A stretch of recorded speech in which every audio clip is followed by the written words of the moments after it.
Falcao, the legend of world futsal, takes on Douglas Costa, star of Bayern Munich and the Brazilian national team. It's a world-class futsal showdown, July 2 at the State Netball and Hockey Centre. Book now at Ticketmaster or futsaloz.com.au.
Hey guys, see you soon in Melbourne.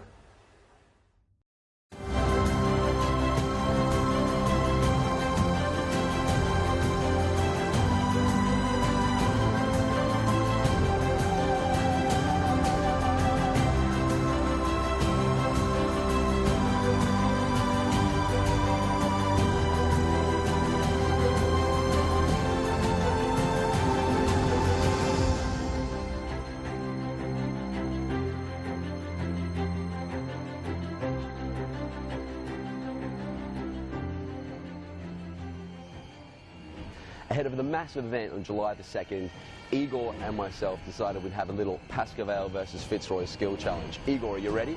Ready. What about you, man? Let's go, man.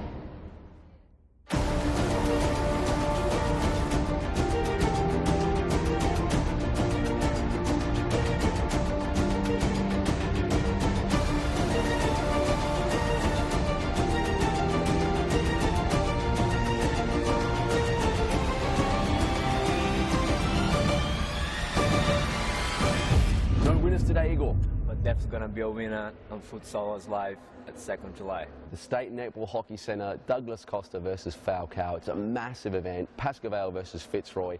Get your tickets from the link above and we'll see you there.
Well, a very good evening, ladies and gentlemen, and welcome to round 12 action, Series Futsal Victoria. We're here from Futsal Oz, Thomastown. My name's Harry Menares. I'm joined by Fernando de Moraes. Fernando, welcome. How you been?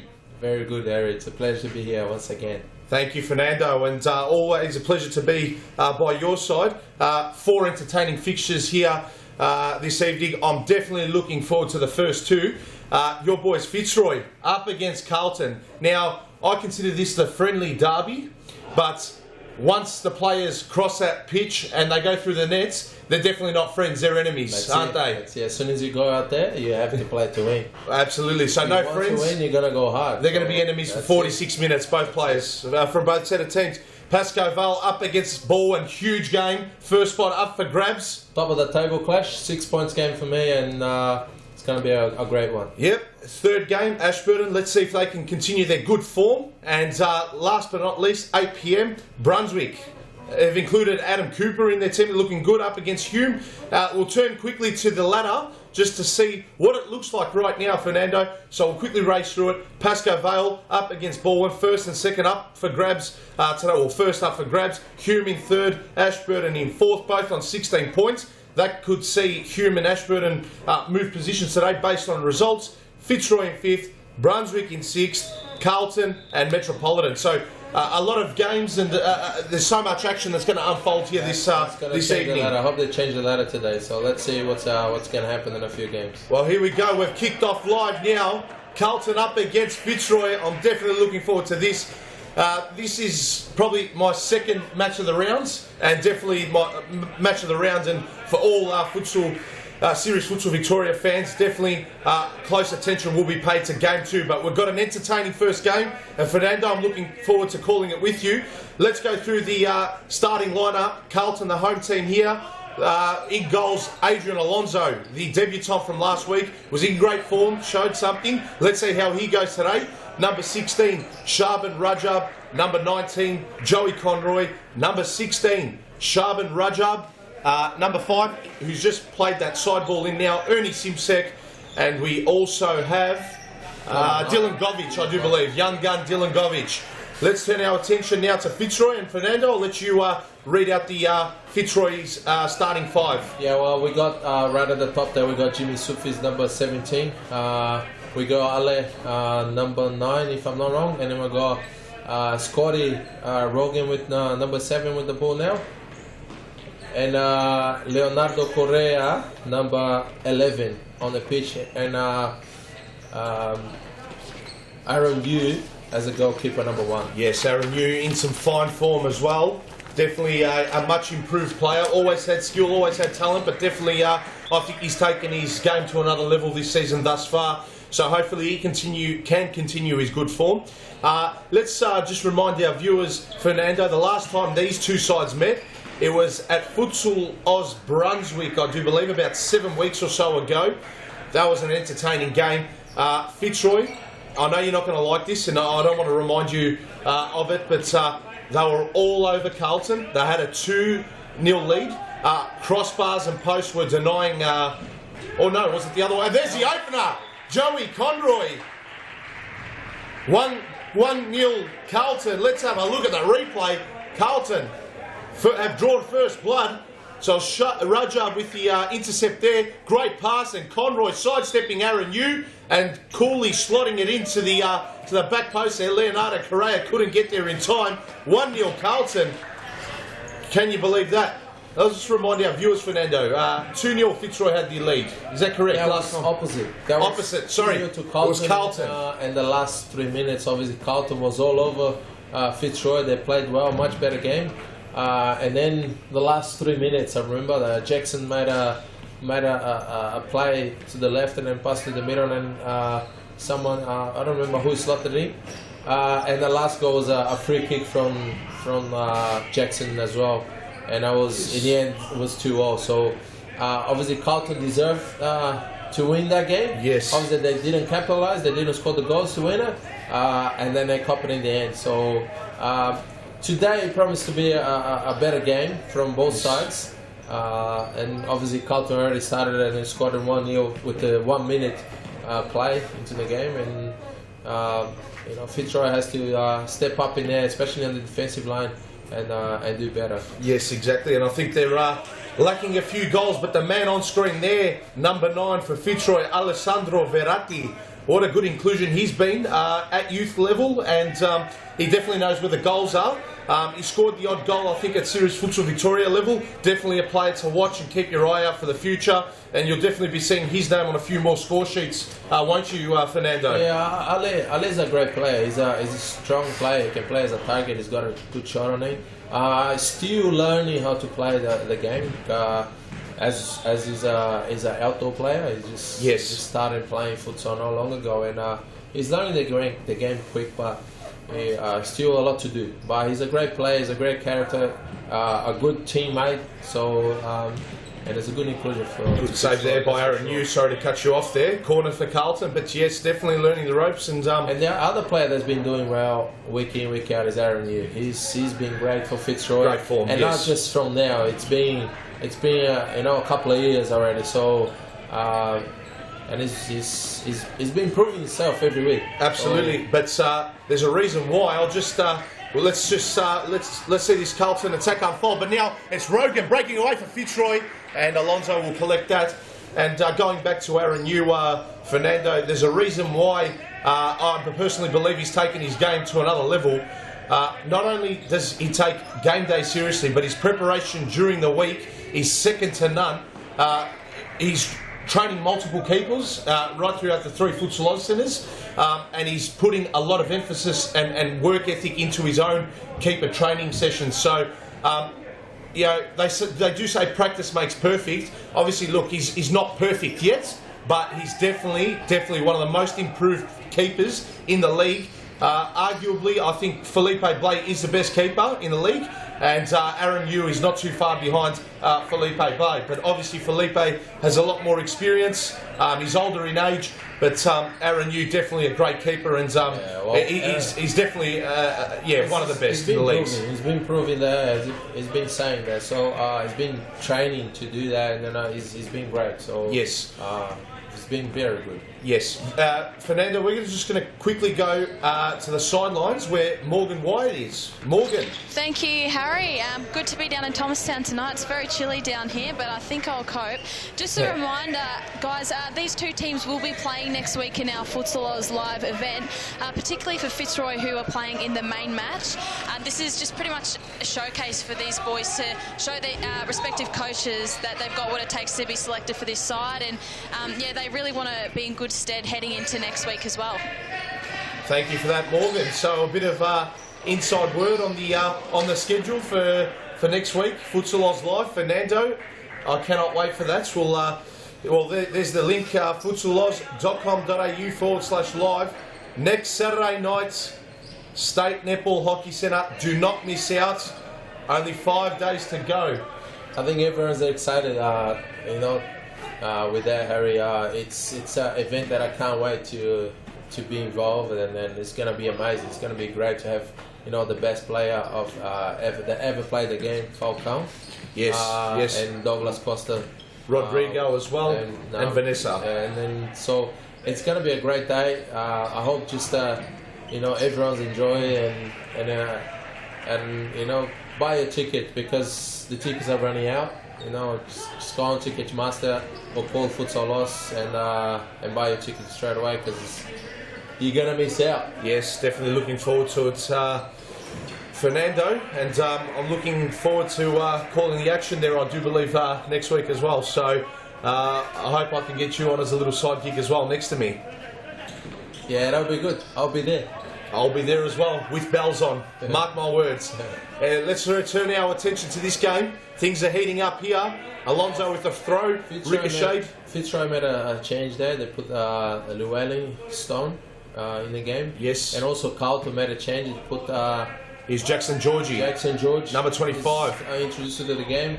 And I believe that JP is in the game as well. Number 25. And Nikolakopoulos, yes. 17. We'll just see if we can, after this side ball, great camera work there by our technical team. There he is. And here's Llewellyn Stone speaking to the devil. Flicks it out wide. And here's Angelo Fusca, yes. Fusca. Here's Rogan to Sufis, great ball. Unlucky, Llewellyn Stone wasn't anticipating it. That was a great ball there by Jimmy Sufis.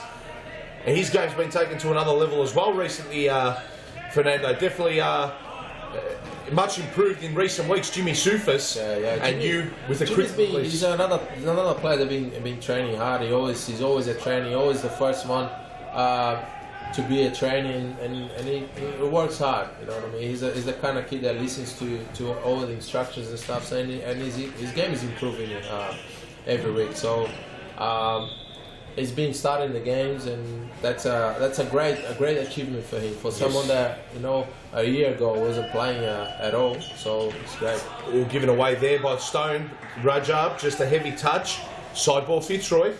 Here's Llewellyn Stone, and there, speaking of the devil, there's Jimmy Sufis just behind Jose Filho there, coach of Fitzroy.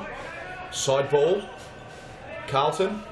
And 17, that's Joaquin Jimenez, which you mentioned before, Fernando. So he's on. This is his first impact of the night. And Jackson Shaw, number 10, coming on now for Fitzroy. Young Jackson Shaw. Side ball, switches to Fusca. Fusca. Passing it off. Heavy touch there by Rogan, but done well. Be a Fitzroy ball, and as he tweaked his, or rolled his ankle there. No, just maybe a bit of a wet spot there on the court. Side ball Fitzroy again. Stone. A good toe there by, I think it was Joaquin Jimenez. Fitzroy ball again. And there's Aaron New. It's not much happening in the game so far. Just the goal, and I think one more chance for Fitzroy just before, with a shot across from Scotty. Fixture has to move the ball a little bit faster and obviously better. Otherwise, the game is going to be, you know, it's going to be like that, you know, to the first half finishes. Yes, definitely will be. And it's fair to say it's being played on Fitzroy's level, the game. They love to knock possession around. Here's a chance, though! What a strike that is by Angelo Fusca. And Fernando, just when you thought the sting had been taken out of the game, Angelo Fusca's come up with a good... replay. Let's have a look at the replay. Yes, Fernando. Let's see. I think it was he just Jake won the ball in the middle, take a touch, bang. Good finish. Great finish. Bottom corner. Always hard for keepers to keep that one out. Yeah. Who's that come off last? Carlton ball, so 1-1. Goals to Conroy and Fusca. And there's going to be very little to separate these two teams, Fernando. I think it's going to be neck and neck, and it's going to go down to the wire. Cosimo Russo is in the game right now, number 8. Number 8, Cosimo Russo. And here he is in possession, Cosimo Russo. Pass intercepted by Joaquin Jimenez, a step over, but in time was Fusca there to rescue the day there for Fitzroy. Jackson Shaw was looking for the forward pass there, but Simsek cut it off. Oh, and here's Cosimo Russo! Just over the bar, cheeky attempt there. Was trying to chip Adrian Alonso, didn't come off, given away there. Oh, and Cosimo Russo definitely, once he's come on, his presence has been felt out there. He's a little live wire, Cosimo Russo. Oh, Cosi and Angie, they changed the game, especially Angie when they came on, they changed the game. We scored a goal, had another chance. And then... Here he is, great pass! Cosimo Russo is on fire! And there it is, Angelo Fusca with an easy finish. What a start and impact Cosimo Russo has had. Changed the game. He definitely has. Both changed the game. The intercept there and the pass there, what a great ball that is. And Angelo Fusca has put that in the back of the net, and Cosimo Russo set that up for him. He's literally given him a goal on a silver platter. That's it. Okay. And we'll quickly go down to Morgan on the sidelines. Morgan. Yeah, thanks, Harry. Yeah, Fitzroy did start off quite slow. Maybe it was a bit of the cold weather kicking in, but they seem to really kicked off now. Just to note, both teams do have quite large number of people on their bench, so I'm expecting the intensity to remain quite high for the remainder of the match. Thank you for that, Morgan. And a timeout's been called here. I think she's right. You know, it's a very, very cold night here in Thomastown, and I think, you know, to start it off And if you don't do a good warm-up, you're going to take, you know, at least 3 or 4 minutes to get into the game. So, yes. They should have done a better warm-up. Yes. We'll quickly go to a quick advertisement and we'll be back live with the action after the ad break. FALCAO, the legend of world futsal, takes on Douglas Costa, star of Bayern Munich and the Brazilian national team. It's a world-class futsal showdown, July 2 at the State Netball and Hockey Centre. Book now at Ticketmaster or futsaloz.com.au.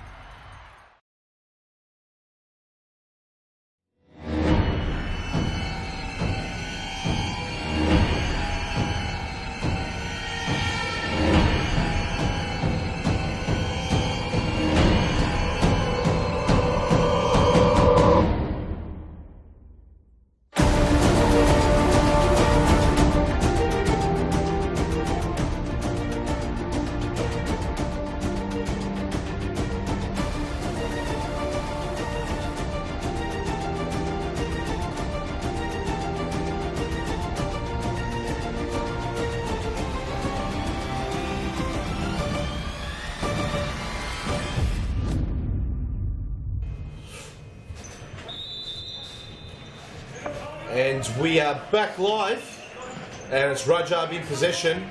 Conroy, almost found Jay Coutinho there. Away come Fitzroy with the dough. Jackson Shaw slipped as he shot. There might be a bit of a wet spot there on the court. Scott Rogan, yes. So two Fitzroy players have slipped in the same spot there. CARLTON started off a little bit better than Fitzroy. They scored the goal. But then they stopped. They stopped moving the ball around. They stopped playing their game, and they slipped out. Yes. Fitzroy took the advantage, warmed it up, introduced a couple other players. They started moving the ball better. They've been playing better. He scored, scored 2 goals already. So this game is still on. So I just hopefully the CARLTON's coach fix everything on the timeout that they had.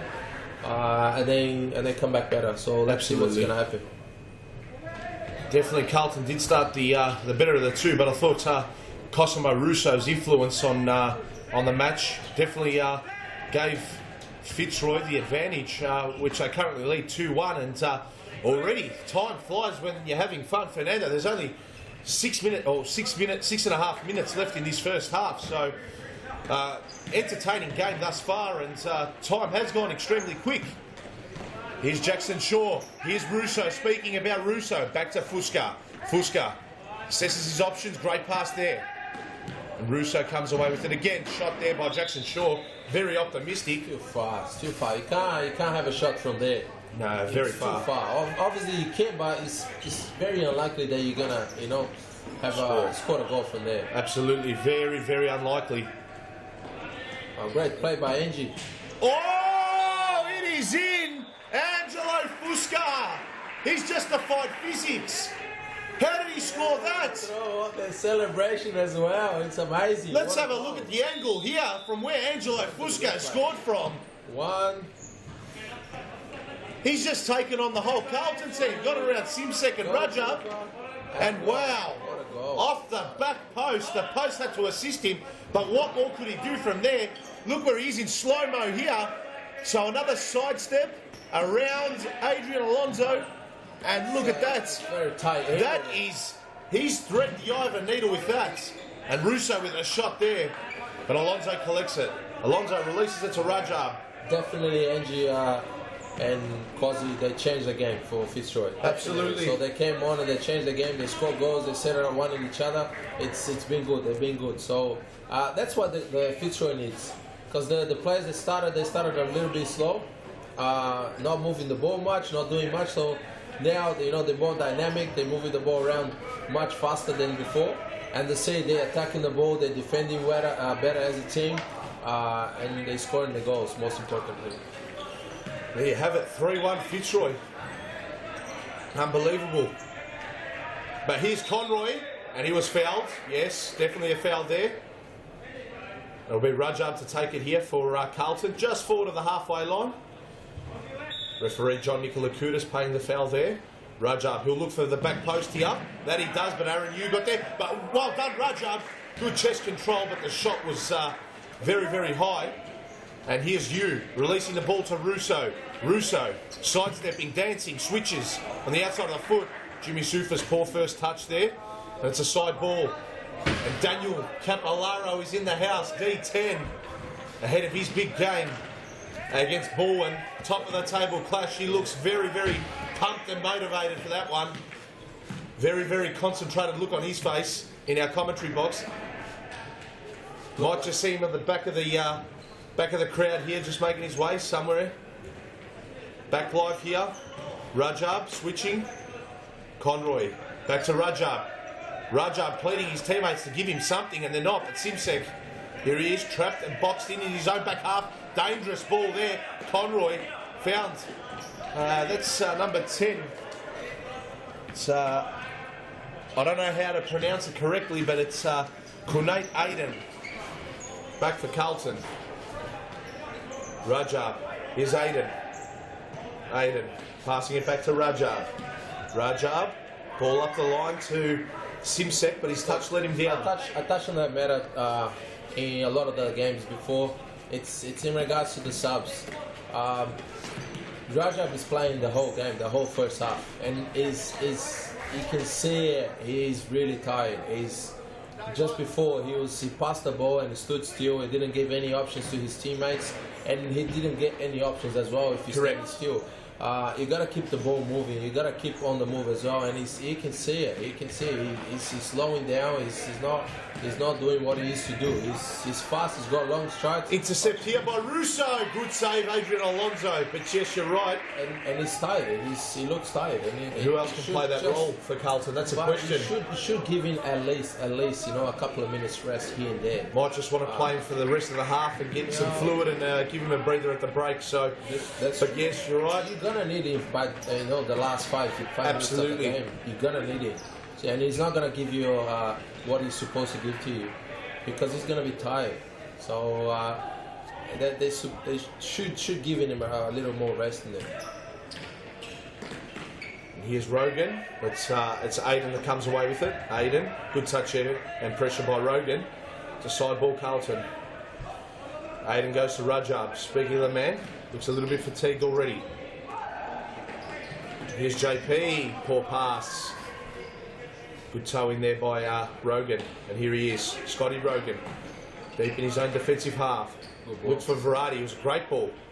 But Rajab got a toe in there, and it'll be Aaron Yu to bring it in. Aaron Yu, quick roll to Russo. Russo up the line.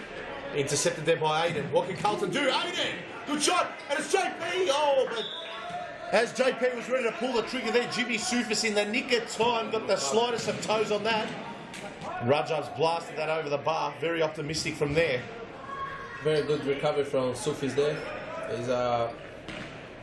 Aaron Lee made the save and the ball just came back to the middle, and then Sufi got that back, before JP, which was good.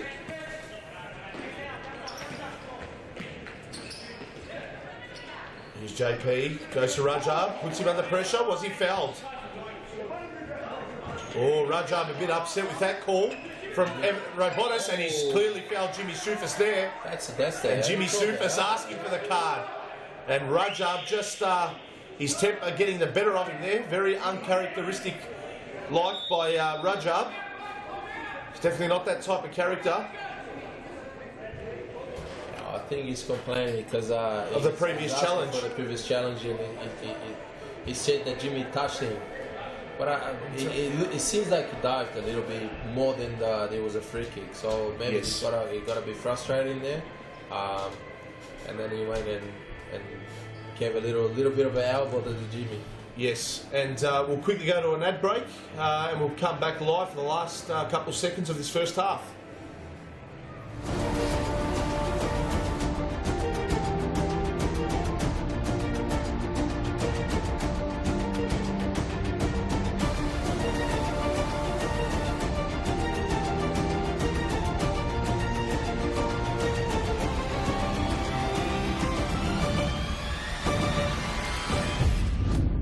Hey guys, see you soon in Melbourne.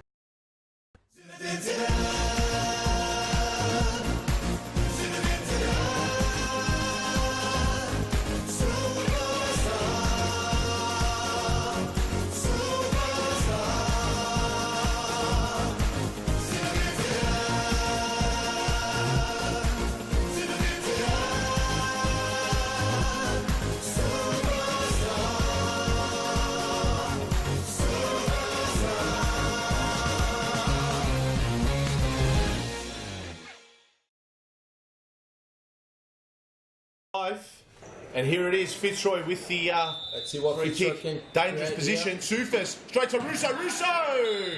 Intercepted there by Jackson Georgie. And it's out for a corner. Omar's on the court now. A young gun for Fitzroy. Oh, Cosimo Russo. Great idea. I think it was Govic here. Just couldn't find Rajab. Too much mustard on that pass. Here's Russo. Up the line. I found no one there. And it'll be Jackson Georgie to bring it in. 1:34 left on the clock. Rajab.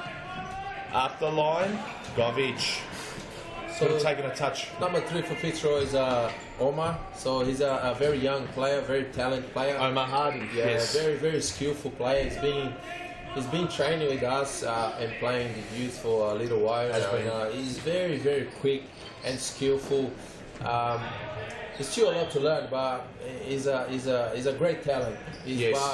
Mentally, he's one of those players that you have to manage him really, really well. Yes.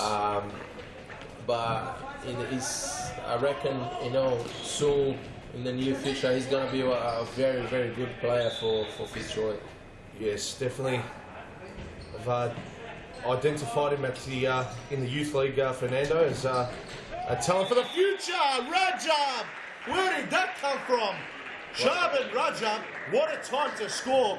Great goal. What a great goal! Let's see the replay.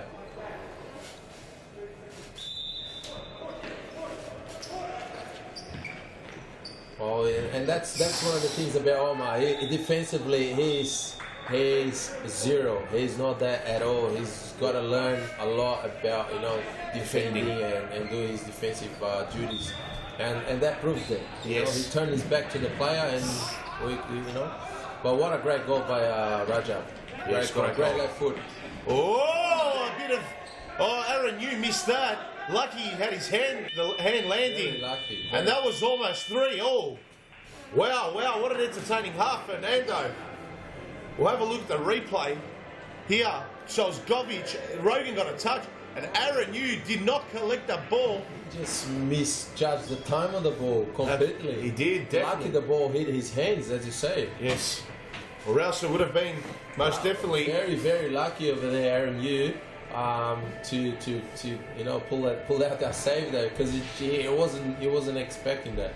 Yeah, absolutely, he wasn't expecting at all, and the ball just hit his hand, and he was just putting his hands down, and the ball just hit it. So very lucky for Fitzroy there. Yeah, very lucky. And we're just going to go to a quick ad break. This is a very, very good advertisement before Futsal Oz Live next Saturday. It's between Igor Baroni and D10 himself, Daniel D10 Capellaro. versus Igor.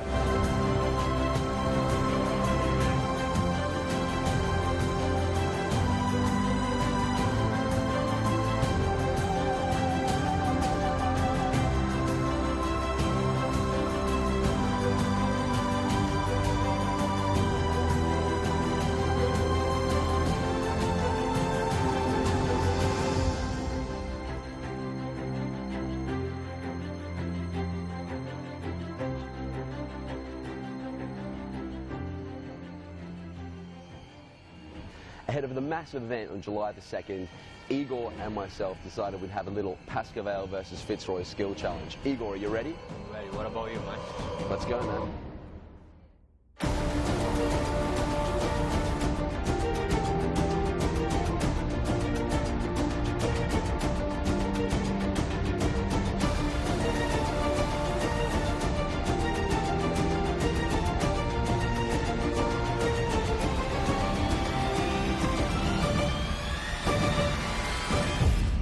Today, Igor.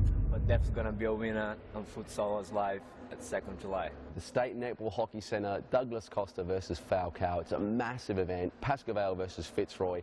Get your tickets from the link above, and we'll see you there. And there you have it. Good advertising there for D10 and Igor for the 2nd of July for the big event. It's gonna be great. It's gonna be amazing, not great. Amazing, Harry. Yes, I can't wait. Neither can I, Fernando. Definitely looking forward to it. Next Saturday, the 2nd of July, Saturday night, State Netball Hockey Centre. be a part of it. Do not miss out on the action. Futsal Oz Live, book now.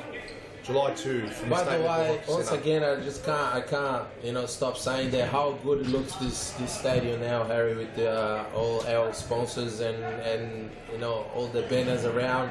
It looks very professional, and it's amazing. It's great. So, and on the day of the event, it's gonna be looking even better with all the advertising and cameras, and it's gonna be great. Absolutely, and I think special mentions for all that work to Peter Parthamos, Ernie Simsek, Sofian Sufi, and Shaban Rajab as well. So the stadium one managers. guy that you miss him, but he is just a legend of futsal was Adam Tabit and Adam Tabit Jr. Yes. They're both great guys, the maintenance guys here, and they are doing a great job on those 3 stadiums that we have here. Yes. So they are amazing, these guys. So Absolutely.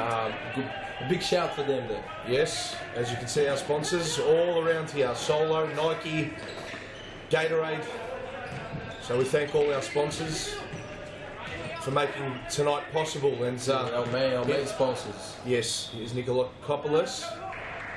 Definitely should be a CARLTON ball. It is. He brings it in to young Dylan Govic. Plays the ball up the line. Finds another one of his young teammates in Jackson Georgie. Bit of pinball there, but FITZROY managed to regain possession. And here's Govic again. Govic, poor pass, found no one there. Watching Jackson play, he's a good talent, but he's just just gone missing in the game. Yes. Most of the time, like the first half, he didn't do much. He didn't create much. He's a very good player. He's very skillful. And we've player. seen him dominate sometimes. Yes. So he can create goals and do things that not many players on this league can do. And he's not. Sometimes he just go missing. And he's another player that he just have to work hard mentally. I definitely agree with you. On his head, because he's a great talent. He just gotta know how to use it, when to use it. yes, and Fernando, great point you make there. But I mean, look, it's not just Jackson. I mean, a lot of these young players, I'm talking guys between the age, or kids / young adults, between the ages of say 16 to 20, 21, they're a little bit inexperienced at this level. They do dominate at youth league level. They come up here, they find it a lot tougher, and that's expected. So the more games they get under the belt, the more consistent they're going to be performing, and then the more confident they're going to be playing at this level. So it's not just Jackson George himself. There are quite a few other players. That one week they dominate at this level, and then the next week they're a little bit below par in their usual selves. So we see the best of them one week, we don't see the best the next week, but it's quite common. And I mean, look, even some of the best players in the league, it's a 21-game season. It's very hard to have 21 games where you're man of the match. So even the best of players don't always have a good game. They're all young kids, and they just have to be managed. So yes. And we'll quickly go down to Morgan Wyatt, who's live on the sidelines. Morgan. Yeah, thanks, Harry. So during the trade window, CARLTON did lose 2 players. They lost Khalid Ayachi and Cameron Holmes. So the question I have for you, Fernando, is what sort of impact would that have on a team heading into this week, losing 2 of their players? Well, these players been around for a long time. One of the players is being bouncing team from team, which is Ayash. He's a good player, but a lot of the times he's just he just created a lot of problems within the team, within the club. I'm not 100% why he left, but yeah, but he's a good player. Whatever team he's going, he'll be able to be a good introduction. And Cameron Holmes, he's another player. He's been in and out, from a lot of teams, and I know him personally. And he's a great guy, and I think he just chose to leave to go to Brunswick, if I'm not wrong, which is a team that has been involved for many years as well. And then he's got personal friends there, and I think that's the reason why he left. And the impact that they're gonna have, you know, Carlton's gonna have missing these players. I don't think it's gonna be much. Obviously, they're good players, but Carlton's always been introducing young players, and that gives another chance or opportunity to the coaching staff to give more time to these young players. It's fair to say, so too at Fitzroy, been giving time to young players. They have to do that, and that's how you develop players. You know, so if players are not happy, they have to leave, and you gotta bring young players to suit your team. You know, and these young players are gonna play the way you want, or they all have the mentality of the club. So I think it was good for Carlton. Yes, special insight there by Fernando de Moraes as Jimenez very nearly made it 3-3. Let's have a quick replay. It's a quick. Simpson done well there. Chip there, look at that. That's a great chip. That's a great chip. Just centimetres denying him. Missed. He just missed. And what has happened here? Oh, a red card. And what on earth has happened here? Okay. Let's have a look at the replay. So it's Fuska coming away with it. Look at Fuska. And he got through. Skillful. Look at that. He got past Rajab. And the shot was blocked there by Adrian Alonso. Oh, yes, that is a straight red. Joaquin Jimenez can have no complaints with that. It is a penalty. Now, what is going to happen here? I was about to say that Joaquin doesn't play as much as he's supposed to, because he's a great player in my eyes. He just missed a very, very good chance there. But Adrian Alonso almost pulled off the save. Rogan and Sufis with the big smiles on their face. And let's have a look at the incident first. Yeah, well, one more time. They should win the ball. That's two players, and they stopped tackling, and you know, and obviously Angie was had a bit of a lucky there, but yeah, I think it's an instinct. He didn't think about it. It just happened. It just happened. He's not a kind of player that he'll get red cards because of silly things that you do. Absolutely, it just happened. I don't think he'll be very upset because of that. Yeah, definitely would. Undisciplined though. He's cost his team a red card and a goal there. So at this stage, Fernando, you have to say advantage Fitzroy. Yes, of course. You'd be happy about that. Yeah, Joaquin is a great player. He can definitely. They will be definitely missing, especially on the next game, I believe. Yeah, definitely will be. You can have no complaints about that. I mean, that is going to always be a red card, whether it's the defender who's extended the hand, or even if the keeper is outside the D and has denied a certain goal with his hands. It's a straight red. The letter of the law does state that is a red card. That's it. Great call by referee Evan Robonis. It is harsh, it is stiff, but unfortunately the letter of the law, they're the rules. Jimenez can have no complaints. And great officiating. And to be honest, let's give give a good shout to the referees. They've been doing a great job on this game. Yes, they definitely have. Evan Robotis and Johnny Nicola Kudis, and John Nico. They've been doing well. They haven't made one mistake, and if they do, that's expectable from a referees. You know what I mean? It can go either way. It's very hard for a referee to be 100% in one game. So that's exactly right. Really well so far. And the way I see it as well with the referees is, sometimes the fingers do get pointed in their directions when there's questionable calls, or there's a 50-50 challenge or whatnot. But when you're a player, you have to respect the referees. At the end of the day, even if a referee does make a mistake, I'm sure many players do make mistakes when they're playing as well. So it's definitely a two-way street in that regard. And Joey Conroy, very ambitious there. He's fired it closer to the corner than the actual goals. Yu brings it in. Rogan up the line, couldn't find anyone. I don't think they're going to rest Charbon now. No, I think he'll play the last 12.5 minutes.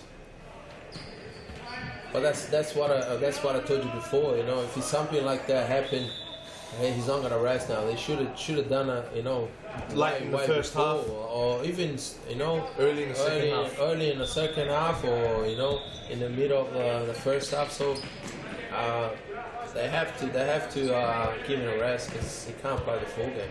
Absolutely, Fernando. That's for every player, not just for him. Yeah, and here's Rogan switching, looking for Cosimo Russo. Poor pass. Aiden to Conroy, shot blocked there by Soufis. And he brings it in, Joey Conroy. Back to Aiden. Here's Aiden. Flick back to Nikolakopoulos. And JP shoots, or was looking for a pass rather, to Aiden.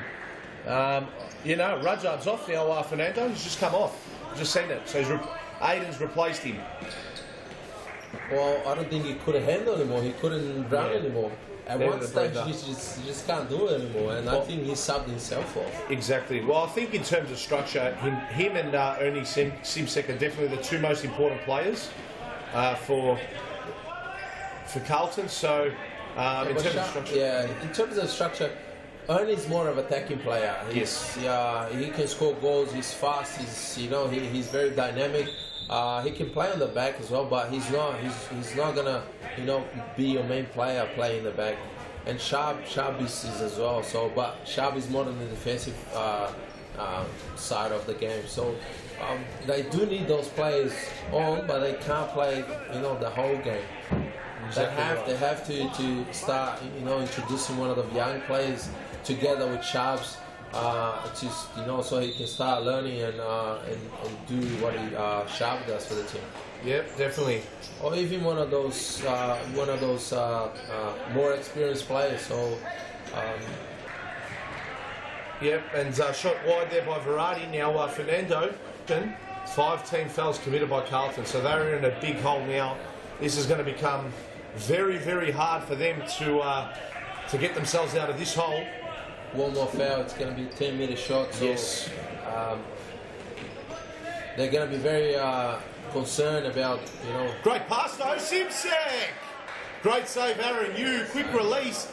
It's to Russo. Retreating. Russo in a spot of bother. And Simsek has fouled him.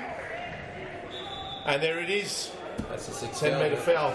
Undisciplined there by Simsek. He'd be gutted with that. He probably didn't even realise his team was on 5 team fouls.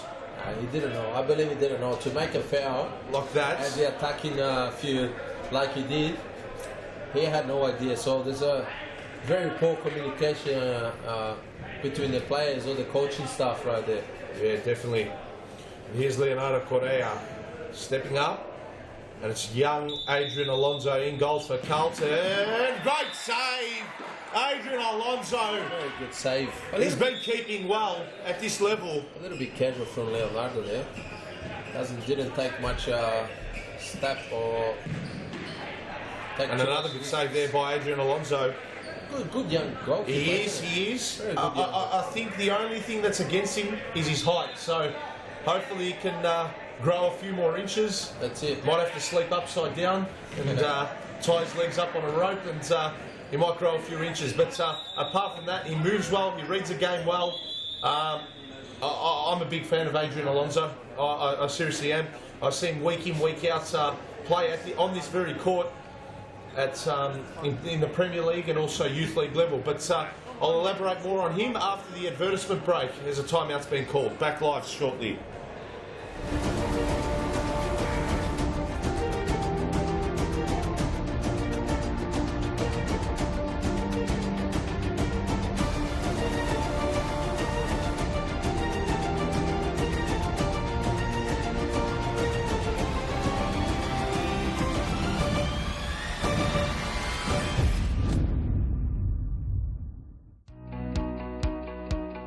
Get the kids kicking these holidays in Futsal Oz popular School Holidays program. There's a variety of games and competitions played each day, allowing your kids to sharpen their skills and learn new, game-specific drills. Held in our world-class futsal stadiums, coaches and staff offer a safe, educational and entertaining day of activities. Futsal Oz School Holiday programs is the best way to get the kids kicking.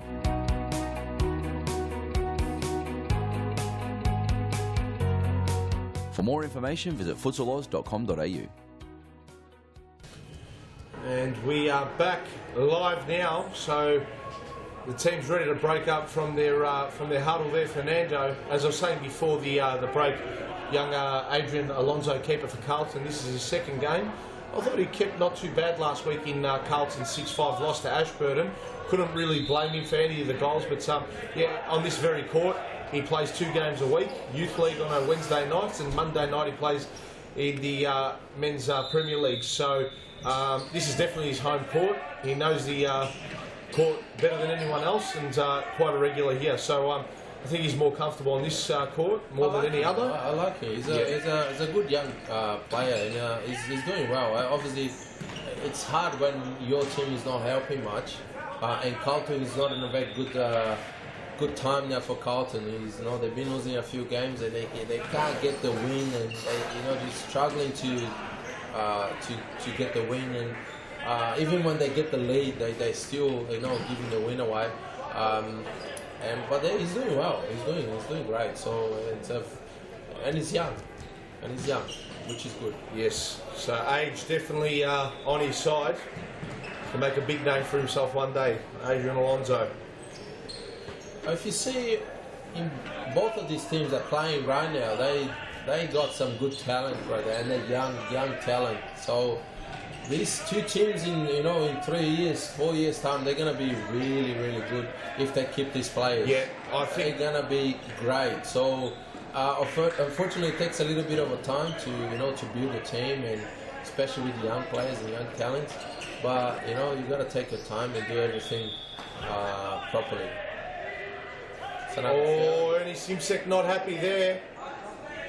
Not happy at all with that decision. And FITZROY going to the 10-metre penalty spot again. It's a free ticket and a free avenue to goal. He's saying that there's a dive. Scotty jumped over Scotty's leg.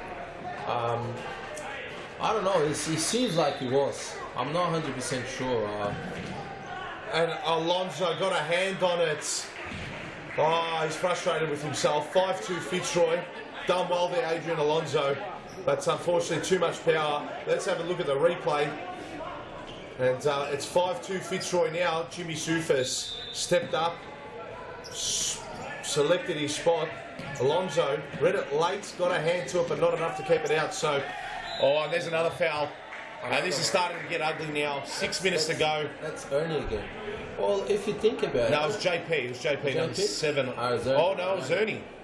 Pardon me. If you think about Harry, they're complaining a lot about the decision before this one. This one they didn't complain, but the decision before. But the problem is, it's not that one. Is they commit 5 fouls, in the space of 15 minutes. Even less, so 13 or 12 minutes, and then one foul, it's a 6-minute complaint. So they should have been doing that. Absolutely not. And Jimmy Sufis missed a penalty, but great goal there by Jackson Shaw. He's made up for Sufis' error. Great finish. Sharp is just trying to dribble off the back as a last man. And we'll have a look at the replay here. It's not. And there you have it, just on the inside of the post, and Rajab letting some frustration out on that post. And here's Rajab again. Verratti done well there, got a toe in. And Govic with a shot. And FITZROY will come away with it again. Here's Jackson Shaw, no foul there this time. Well defended there by Carlton. Rajab, tight on the line. And comes away to Alessandro Verratti. Verratti to Jackson Shaw, looking for his second over the bar.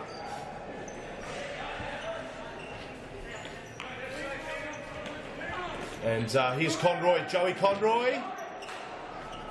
And it'll be a Carlton side ball. And here's Aaron Yu. Yeah, Aaron Yu, long. And FITZROY just looking to soak up as much time off the clock as they possibly can now. It's pretty evident they will win. It's pretty much game over. And we'll go down to Morgan. Morgan, what news do you have for us? Thanks, Harry. It's just a couple of things that I've noticed. It seems to me like this is really the first time this season that FITZROY have really asserted their dominance on a game. Usually we see them play out a draw or a really close win or a loss, but this is the first time for mine where they've totally dominated the game.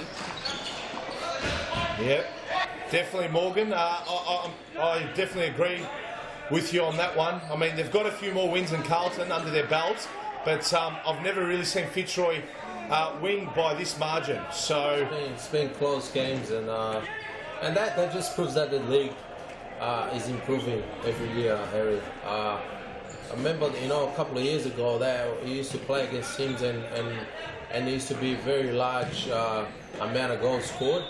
But now, obviously, you can see it get one, maybe two teams that can happen, but not as many now. All the teams are improving, all the teams are training, they all trying to get better and trying to do the best thing, and they're doing. Obviously, Carlton's a great team, but it's just not happening for them. They haven't got the lucky. They got red cards, and they're doing silly things, and they just have to regroup and try to get the best thing out of this game, see what's the mistakes and stuff, and try to do something different next game, because it's not working for them. Yeah, absolutely. And we've got to change for the goalkeeper for FITZROY. And young Alex. Alex Muscatelli on for the last 2.5 minutes. Their keeper at youth level. This is a poor run of form for Carlton, though, Fernando. They were gallant in their last 2 weeks, going down to BALWYN 2 weeks ago, Mount Evelyn, and last week going down to ASHBURTON by a goal. But, I mean, yeah, they haven't really picked up too many points since after round 4. Yeah. So it's been a big, long run of consecutive losses. And here's Rajab. Goes to Aiden. Aiden switches play. Govic looking for Georgie, but it was intercepted. Here's Leonardo Correa. Correa back to number 12, first time on. It's a debut to young Adam Galliotto. That's Adam, yeah. Number 12 for FITZROY. So his first ever minutes at Series Futsal Victoria level. So it's good to see him there. Yeah, he's been training for a long time, and he's very he always at training, he always doing well, he always listening. He's a good boy. Obviously, most of the boys at FITZROY are good boys, and but yeah, he's one of the young stars that come into the youth system again. Yes, as well. And he's scoring at youth level as well. He's playing well, so that's what we try to do at FITZROY. Yep, try to give a chance to the youth players, especially the youth players. We don't. It's not that we don't care, but we don't get too upset if you lose a game. But you trying to introduce young players and trying to develop players. Absolutely, that's what we do. And to play the FITZROY way. At one stage, you're gonna get the you're gonna get the job done with the youth players. With a couple of other players around. But that's what we're trying to do. Look for the future, and that's plenty of more players that are coming through, and we're developing these players in a best way possible, so they can go in there and they're ready to be there. Because some players are introduced to the men's side, but they're not ready yet. They're not ready to play in that level yet. So we try to do the best thing, but obviously it's very hard to manage those young players. Yeah, definitely. And it's very evident in FITZROY's system, and Carlton, even PASCOE VALE to a degree, they're definitely bleeding the youth from the youth league, and it's good to see him stepping up at this level and scoring a few goals here and there, and creating a few assists and whatnot. And they are the stars of tomorrow at Series Futsal Victoria level. So about a minute or so to go. It's fair to say, Fernando, the sting out of this game got taken once Carlton committed their 4th foul. They were 4-2 down. It's been all one-way traffic since then. I don't know what's going to have to happen for Carlton to get 3 points, but they need 3 points as soon as possible. Maybe the break next week will do them the world of good. A reminder, we will have a break next week. No serious futsal Victoria action due to Futsal Oz Live next Saturday nights. Biggest futsal event that ever touched Australian floor. So absolutely. It's going to be amazing. And there it is, full time. Fitzroy 6, Carlton 2, and 3 huge points going straight into the bank account of Fitzroy. So let's have a look at the ladder now. Just a live ladder, don't need to get the graphics up, but that puts them a point outside the 4. Can you believe that? Fitzroy started the season in 7th spot. They were 7th for quite some time. All of a sudden they're a point out of the 4. Now Fernando and Carlton, who started the season so impressively, they find themselves in 7th spot. And it's been a tale of 2 seasons, hasn't it, for both teams after this result? Yeah. Still plenty of rounds to go, but after their 12th games, tables have turned. Yeah, so well, obviously, as Morgan said, they missed a couple of players during the season. I mean, I think they missed a little. I think 3 players during the season, and 2 of those just left last week.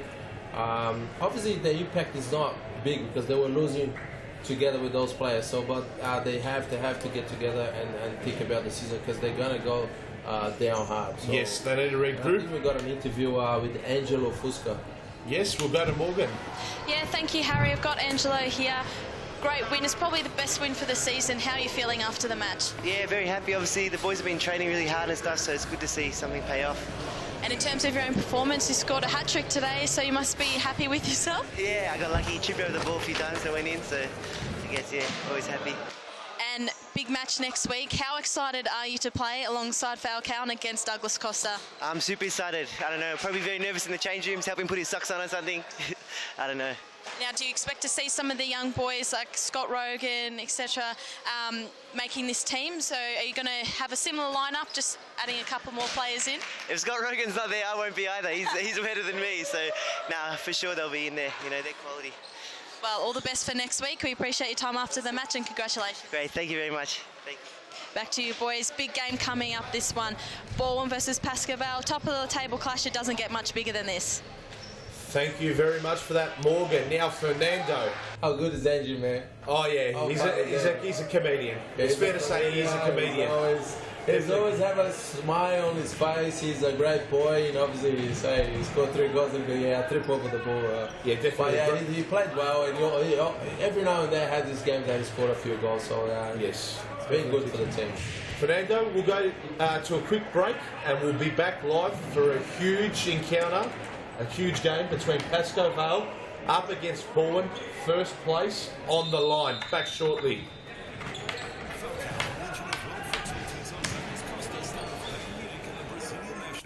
It's a world-class futsal showdown, July 2 at the State Netball and Hockey Centre. Book now at Ticketmaster or futsaloz.com.au.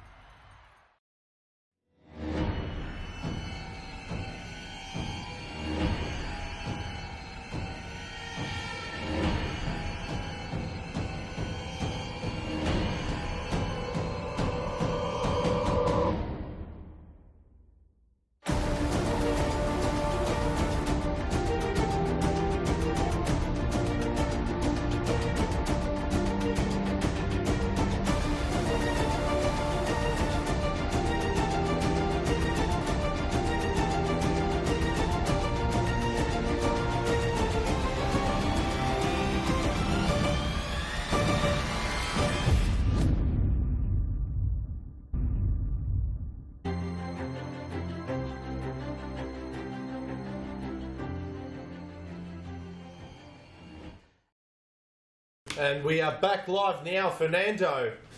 And what a game we have on our hands here. First place PASCOE VALE, last year's champions. And they're up against second place BALWYN. Gabriel Zabalos' men have been super impressive this season. Last year, I do believe they finished roughly around 5th or 6th on the table, just missed out on the 4. But they are in second spot. What a season they are having, led by the likes of Davide Jacovici, Robert Armelini. Now, 5 winners. So, that was the win that got PASCOE VALE back on top. But there's been very, very little to separate these two teams. BALWYN have been breathing heavily down the neck and the spine of PASCOE VALE. I just want to say one thing. I can't wait for this game. Gabriel is doing a really great job. He's doing a great job with BALWYN. I believe so as well. Players, they've been doing well. They've been playing well. They've been training as well. So it's an achievement for BALWYN already to be where they are. Not that they don't have talent for that. They do have talent for that. But when you train, when you have a plan in place and you follow your plan, you get where you have to be. So that's what they're doing, and that's going to be amazing. That's going to be good. Yes, definitely, Fernando. And we're here live now. We've kicked off match of the round, round 12, Series Futsal Victoria. First place is on the line. We'll have Andre Caro, very nearly the opener there after a handful of seconds have ticked by. Let's go through the lineups for each team. Number 20 in goals for BALWYN, Steve Casvan. And number 19, Robert Armelini. Just see if we can quickly turn our attention to the BALWYN players as PASCOE VALE will progress with possession up the field. And we've also got number 5, Salvi Michele, former PASCOE VALE player. So this could be a bit of old rivalry and a bit of beef. There he is, Salvi Michele on the corner. Armelini off the post. A save by Philippe there or not? Oh, he was a post. Post cross. Oh, it was just too quick to call. And I think most of the action here between these two teams is going to be too quick to call, Fernando. Great play. Well, let's have a look at the replay. Armelini strike. That's a very nearly through the legs, and that's a great ball, left foot. Yeah, he off the crossbar. Off the crossbar. Definitely off the crossbar. So, and here's Davide Jacovici, number 8 for BALWYN. And I do believe I saw number 4, Michele Jota, also out there for BALWYN. So that's the starting 5 for BALWYN. Let's turn our attention now to PASCOE VALE. PASCOE VALE. Oh, great save there by Steve Casvan. So it's got enough on it to not allow Andre Caro to tap it in at the back post. So for PASCOE VALE, Tiago Martins here to bring it in, number 6. Tiago Martins here to bring it in, number 6. Lucas Cruel. Finds Sofiane Soufi. Soufi dancing around Salvi Michele. Great toe in there by Michele Jota. Side ball PASCOE VALE. Here's Tiago Martins. Tiago Martins to Lucas Cruel. Cruel to Caro.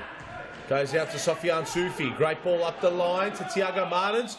Who did the last come off? Referee Evan Robotis thought it got last touch off there by Martins. Here's Jota. Armelini.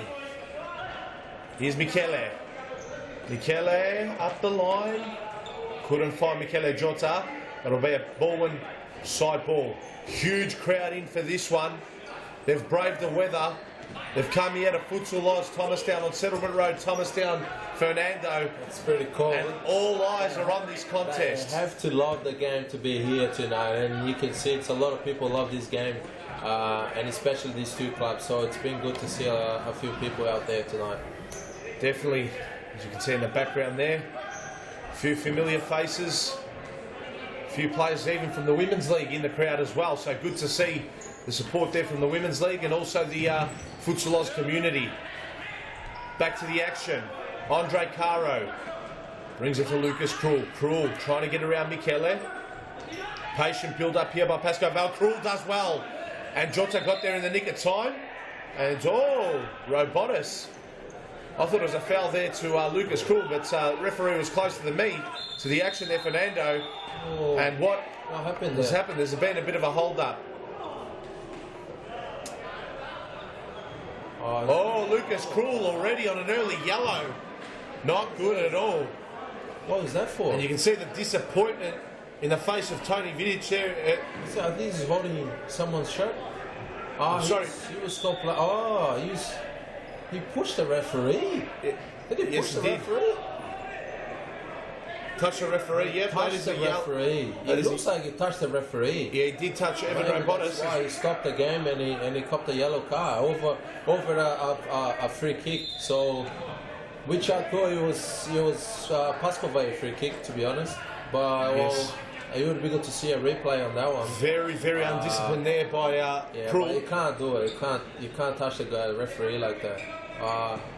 We are very serious futsal, very strict with the touching and abusing referees, and yeah, you can also the league managers tends to protect the referees a lot. Yeah, so, which is good. Absolutely, and you could also get yourself sent off for doing stuff like that. But I think he didn't physically mean it. Thought it was just a bit of a brush, but he still did touch him. But Sofian Sufi has put PASCOE VALE ahead. Let's have a look at the replay. What a strike that was by Sufi. And Davide Iacovici gave it away, and he couldn't stop Sofian Sufi sidestepping him, and that is a great finish. 1-0 PASCOE VALE. And here's Armelini. Armelini comes away with it. It's Iacovici on mark. Felipe Blay, a good save off the quad, off the knee. Just receiving word in, Fernando. We've got a special guest in the crowd, and I do believe it is Vanessa. And we're going to go down to Morgan Wyatt, who's on the sidelines. Morgan. Yeah, that's right, Harry. We do have Vanessa in the crowd. She did touch down a few days ago there in Melbourne. Is. So, yeah, she will be around at all our Futsal Oz centres coaching the kids this week. So, very exciting stuff down at Futsal Oz. She's definitely keeping an eye on this one. Vanessa Pereira, one of the biggest futsal player in the world for the girls. So she's a great player. She's the captain of Brazilian national team. She's been playing in Italy for a certain amount of time, and she's a great player. She's just top class player. So it's a pleasure to have her here with us tonight, Harry. Yeah, definitely is. Fernando, it'll be interesting to see her skill, her talent, and you can see that next Saturday night at Futsal Oz Live. Saturday night, July the 2nd, State Netball Hockey Centre. She will be playing for the Victorian girls. Yes. Against the New South Wales selection girls. So always good when Victoria has an advantage over NSW. Make no mistake about that. But New South Wales have some great futsal players. Don't get me wrong, but they're very good futsal players. So it's going to be a massive clash, a massive game. Well, I'm going to be biased. Obviously, Vanessa is going to be, I reckon she's going to be the outstanding game. Yeah. So, as a Victorian biased, yes, we're all supporting the big V, the Vics. We're supporting. I will be supporting the sport first. Absolutely. As a futsal lover, and then the teams. The teams, obviously Victoria. So, but it's going to be good. It's going to be amazing, especially for the women's futsal in general. Yeah, definitely. We've never seen a girl with that caliber here in Australia as well. And to promote the girls, the futsal women's game, it's going to be good. Yes, definitely. Good job by Futsal Oz and Peter Parthamos. Yes, definitely. The main reason behind this event is Peter himself, so job well done, and I can't wait to the entertainment that we have on offer. Only next 5 week. days to go, and counting. And counting. I don't know how I want to get through the week. It's going to be torture, Fernando. A lot of coffee for you, Harry. Oh, yeah, definitely. A lot of coffee. Sell a few houses? Possibly. That's Monday to Saturday, though, not on Sundays. Saturday night, my attention will be... ready. Absolutely. I will be ready. And Caro with the shot just high and wide. 1-0 still, PASCOE VALE. Just talk about the goal there. It was a bad pass from Iacovici. And his defensive efforts were poor as well. He passed straight to the middle of the court. Sufi was just by himself. Read it like a book, Sofian Sufi. And then he had too much time in hand, and he just went in, dribble, and had a great shot. And he can finish. So to leave Sufi in that position and not do anything to stop him, it wasn't a great effort from Iacovici. So let's hope they start just play better from here. Yeah, definitely. And Andre Caro! What a ball from Felipe. What a goal that is. Wow, Fernando, Andre Caro turning it on. Let's have a look at the replay. Now look at this ball. Look at the ball from Felipe. Felipe Blay, what a great ball that is. And Cash Van was hesitant. Can't really blame him. But it was also Mateo Roca Could have covered his angles better. Very casual defending there, Harry. Very casual. It was. Mateo didn't do really well on that one, and neither the goalkeeper. Good They save were there by waiting for a Castan, chance to though. do something. Definitely. And good finish by Carol. That also comes down to a lack of talk. Yeah. So Steve Castan should have been screaming, keeper's mine, something like that.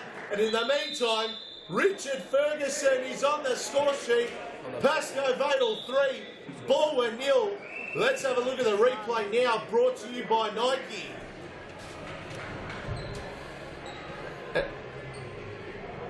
And who was it with the ball? It was a Joel Da Silva on for the first time. And look at that. That's poor defending again. Again, Just poor watching defending. the ball, the player sneaked in behind his back there. And he's just correction, watching the player. it was Andre Caro with that ball. And a timeout has been called here for Fernando. We're going to go quickly to a break, and we'll be back live with the action after the break. Paul Vidic, look how happy he looks. He should.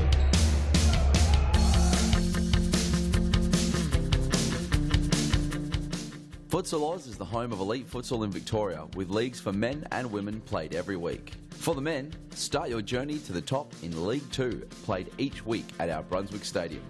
Finish on top of the League 2 ladder and you'll advance to League 1, where the competitiveness increases.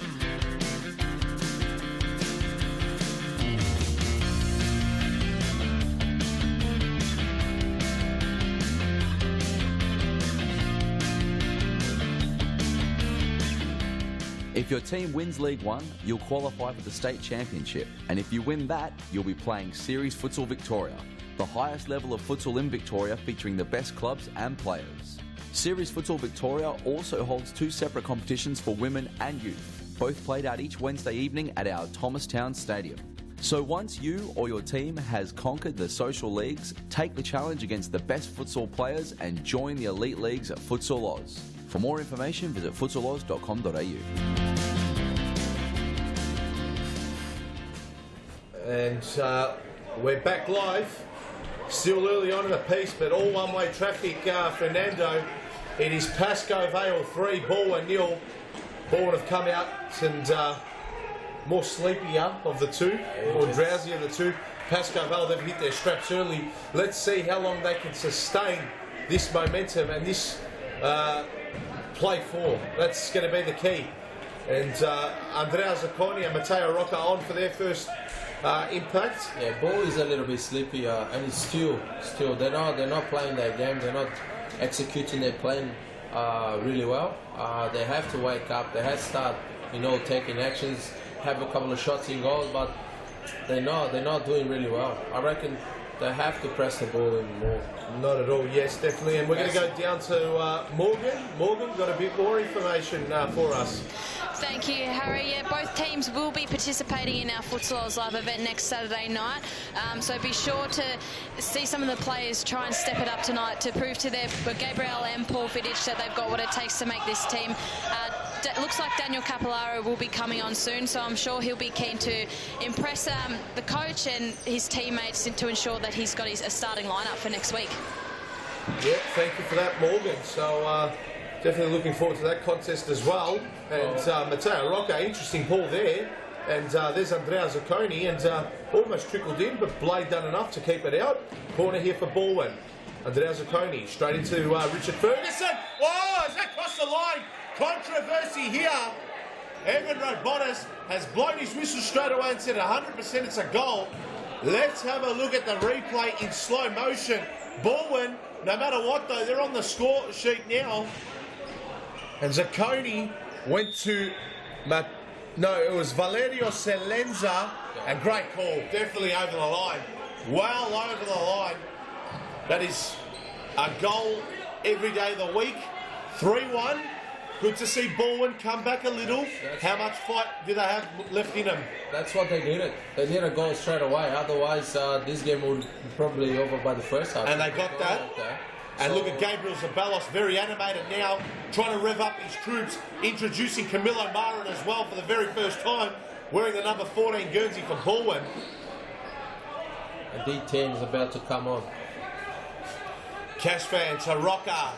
Rocca up the line, got a touch off Krul. Here's Marin looking to twist and turn. Got around Krul. Plays it back to Jota. Jota to Roca.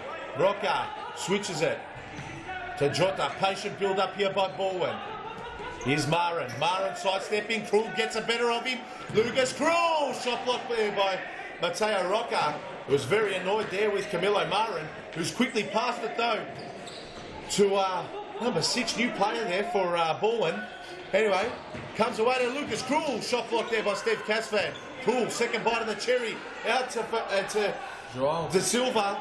I can't keep up with the Caro! Great save there by Steve Casvan. Corner here to PASCOE VALE. I think he has to change the lineup there. They have 3 players not helping out much in the back there. They're just very, very slow and they're not doing really well at the moment. This formation. So they're not syncing together. Yeah, definitely. John De Silva shot. It's more of a toe poke than a shot. But he's conjured up a corner here for number 6 is Ayashi. It certainly is. Yes. Oh, Andre Caro! Another firecracker in the back of the nets. Let's have a look at the replay. Steve Casvan, no chance. No keeper in the world is a chance when it's coming in this quickly off the boot of Andre Caro. And poor man marking. That's a very bad marking. That's a great finish by Andre Caro there. Side netting. That's his favorite spot right there from the sideball. So he'll finish there the whole. If you give it 10, he'll finish 9. So and that's a very poor marking there. Very poor.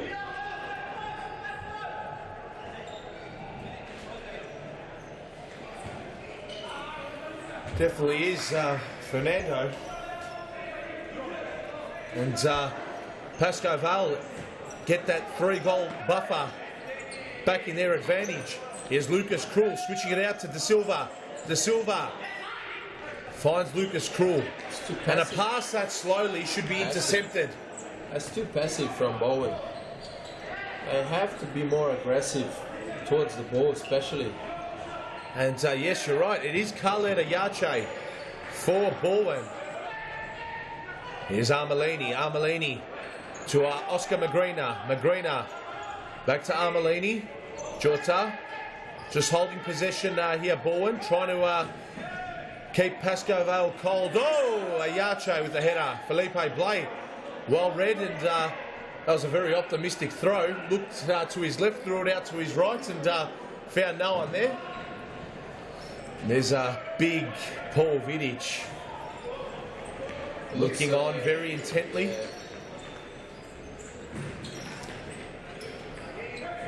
Here's Jota. Jota.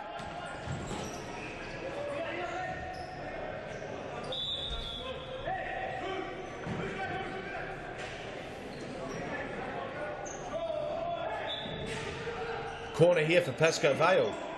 D10. Straight to Casvan. Casvan! No. Optimistic. Out it goes. I don't think too many people can do that to Felipe Blay.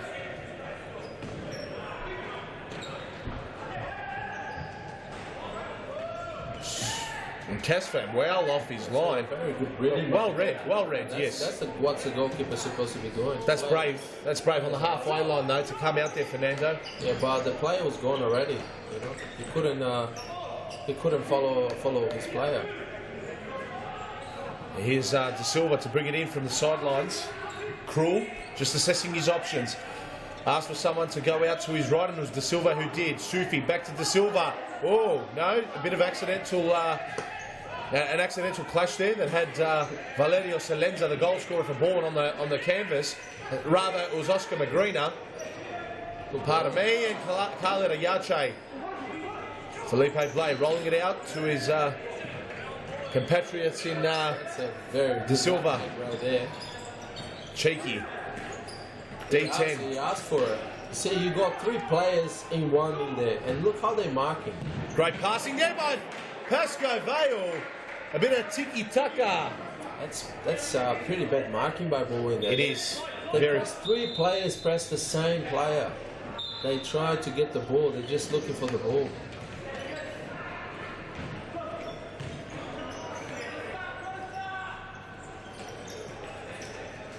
And here's Lucas Krull.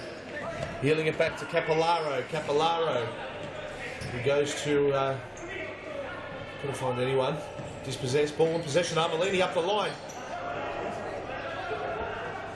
Intercepted though by PASCOE VALE. De Silva ran out of space there. And it's a ball. You'd think Gabriel Zabalos is just praying that they can just reduce the margin to 2 goals. You can definitely get yourself back in the game when there's a 2-goal deficit at half-time. But you'd think Fernando, if it's a 3-goal buffer at half-time, it's going to be extremely hard. Yeah, it's going to be hard for BALWYN if they go to the half-time losing by 3 goals. Not only that, oh, look at that footwork there of Capillaro. It's almost like he's got a string to the ball off his feet. And more importantly though, Fernando, PASCOE VALE get the chocolates here and the big W, the win. They start to get a bit of a buffer between themselves in first spot and BALWYN in second, so the buffer will extend from 5. And look at the replay here, brought to you by Nike. The footwork there of Capillaro. Look at that, look at that, look at that, look at that. Jakovici, his eyes were rolling and going left, right, centre, and David Jakovici and Robert Armelini would be 2 dizzy men on the pitch right about now. Great skills there. Shot block there. But so yeah, the buffer, if PASCOE VALE get the win here, Fernando Guimaraes, it goes to 5 points, and there's a bit of breathing space and poor touch there by Armelini. So you can see by the body language of BALWYN, they're not up to the game, they're not up to the challenge. They have like Gabriel has to do something. Gabriel has to put them together and ask for something to do something there. Definitely, and whilst the timeout is called, we'll go to a quick advertisement and we'll be back live after the ad break. FALCAO, the legend of world futsal, takes on Douglas Costa, star of Bayern Munich and the Brazilian national team. It's a world-class futsal showdown, July 2 at the State Netball and Hockey Centre. Book now at Ticketmaster or futsaloz.com.au.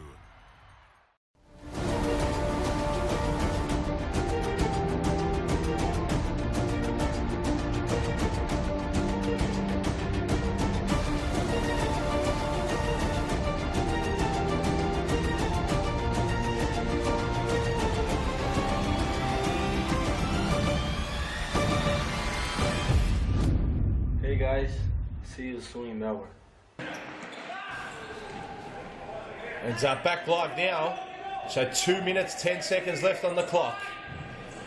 BALWYN desperately in need of a goal. Was that handball on young Jesse Papalia on for the first time? Another one of PASCOE VALE's youth products. Got himself quite a few player of the games on this court here on a Wednesday night. And in superb form at youth league level, and definitely banging in a few goals. Believe it or not, Papalia is on the court right now with his coach, Sofiane Soufi. So, oh, and that was a goal very nearly to BALWYN. Good shot there. Very good strike there by Oscar Magrina. Let's see after this attack by PASCOE VALE if we can get the replay of that.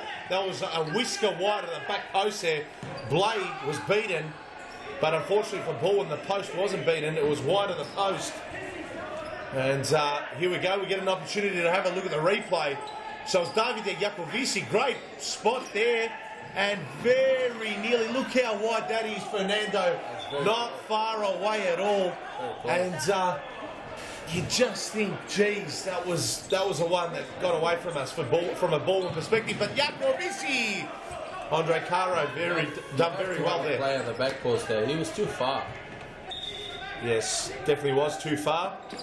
Here's Sofiane Soufi bringing it in. Back to play. PASCOE VALE just looking to chew up as much time off the clock and go into this one, into this break rather, with a 3-goal advantage. They do not want to be conceding now. It'll just slightly open the door for BALWYN. Salvi Michele against his former team looking to drive aggressively in. But great challenge there. I think it was by Sofiane Soufi. Papalia gets around Armelini. Couldn't get around Camilo Mara. An optimistic shot there. Caro comes away with it. Soufi. They'd almost break the BALWYN hearts right now, PASCOE VALE, if they define the 5th. before half-time. Oh, 50-50 ball lost. Here's the opportunity. Oh, Andre Caro. Great defensive effort there. Good defending there, good defending. And there it is.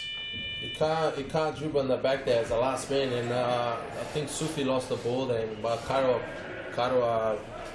did the hard yards there, and then ended up cutting the pass. Yes, and there it is. It's a very good, entertaining first half. So let's see what Bowie can do for the second half. I just hope that they just come back and much more improved.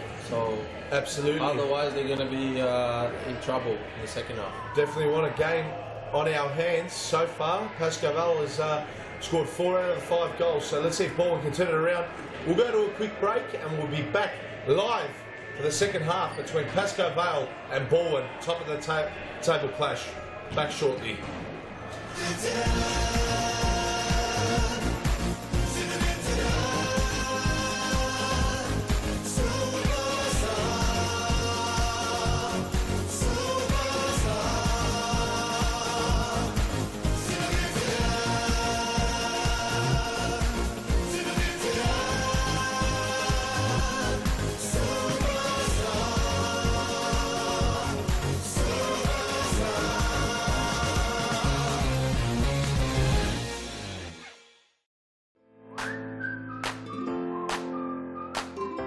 Before your next game, check out the latest futsal gear in one of our Futsal Oz shops. Located at each of our stadiums, you'll find the best products you need to win your match. Futsal shoes, team kits, apparel and merchandise, socks, shorts, shin guards, goalkeeping accessories and match balls for practicing or playing. There's nothing you don't need that we won't have at the Futsal Oz shop. Located at all our Futsal Oz stadiums, Brunswick, Mount Evelyn and Thomastown. For more information, visit futsaloz.com.au.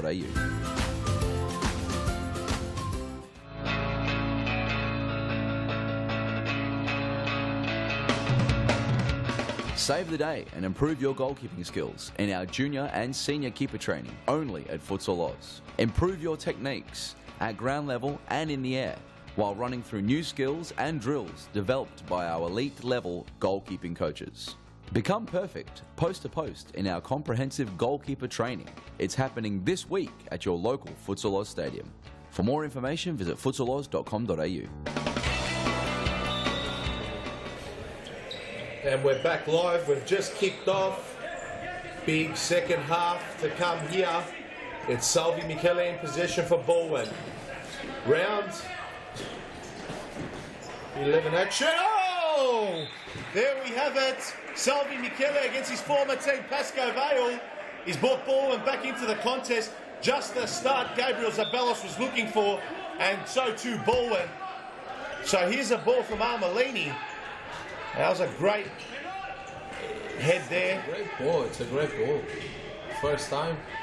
Salvi Michele came off Papalia and into the back of the nets. You know, the deflection there.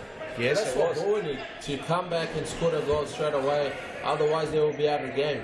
But yeah, that's what they need. It's good. It's going to be good to see it. Yeah. Oh, Sufi's come away with it. Oh, and a keeper sub at the break. I think it's Rasula there. Rani. We'll confirm the keeper's name. Steve Casvan taken off. And here's Mateo Rocca. Shot wide. Poor pass there by Jesse Papalia from the side ball. Got a game on our hands. Andre Caro finding Papalia. Papalia back to Caro. Caro out wide to Sufi. BALWYN pressing here aggressively. Maybe the instructions by Gabriel Zabelos. Armelini! Oh! Felipe Blade! Very nearly made a meal of that. Just made a mistake in there. And a foul by Sufi committed there on Mateo Rocca. Rocca. It's a very quick start in the game here. Yeah, BALWYN definitely the better of the two after the break. I think Gabriel shaked them up a little bit. Yes, in the half time. has. And they came back much better. But this is where they need to capitalise on their on the momentum they have now, Fernando, because we know what a great team PASCOE VALE are. No disrespect to BALWYN, they're a great side as well. But this if they dominate for the next 5 minutes, there's going to be many more swings in this game in terms of momentum swings. And Tom, that wasn't too far away by Rocker. But you know PASCOE VALE are going to come. You know there's going to be an individual bit of brilliance from Sofiane Soufi who's in possession, or an Andre Caro, or a Joel Da Silva, or even a Tiago Martins for that matter. What they need to do now is they've got the momentum. They need to score and score quickly and get the scoreboard pressure on PASCOE VALE. Jacovici shoots, blocked there by Da Silva. Da Silva done that quite comfortably. Good flick there, back heel rather, by Sofiane Soufi. Couldn't find Tiago Martins. BALWYN in possession. Zacconi, just too much on it. Right idea. Salvi Michele couldn't get there in time. Side ball, PASCOE VALE. Under 20 minutes to go now. 20 big, crucial minutes. The game is in the balance, make no mistake about that. As you can see, BALWYN's pressing the ball a little bit more. They're pressing it straight at the defensive line there for PASCOE VALE, and that's good. They're winning the ball straight away. Yeah, forward half press, they definitely are. If they keep going, they're going to create a lot of chances, so it's going to be good. Yeah, they've got PASCOE VALE where they wanted them early in the second half. They got the goal that they needed. Looking to add more. Blade to Lucas Krul. He's on a yellow card, so he'd be a little bit nervous as well. He'd be thinking twice before going in for a 50-50 challenge, Lucas Krul. Sidestep there. Salvi Michele got around Andre Caro, but it's a free kick there. He gave it an advantage, but yeah, he changed his mind. And Robotis awarding BALWYN the free kick. Gabriel Zabel as well. He's far out of his technical area. He's very energetic. Loves coaching this BALWYN mob, and has been working wonders for him from a coaching point of view. Sometimes coaches don't get the credit they deserve, and in the other technical area, let's not forget about big Paul Vidic. What a phenomenal job he has done for PASCOE VALE, leading to the troops from the get-go. A slip-up in round 6. A big man. A slip-up in round 6. 5-3 loss to HUME that day, and apart from that, PASCOE VALE have not put a foot wrong. 11 games they've played already. This is going to be their 12th, and it'll be interesting to see what these last 18 minutes offer us. But here's Andre Caro coming away with it. Great save there.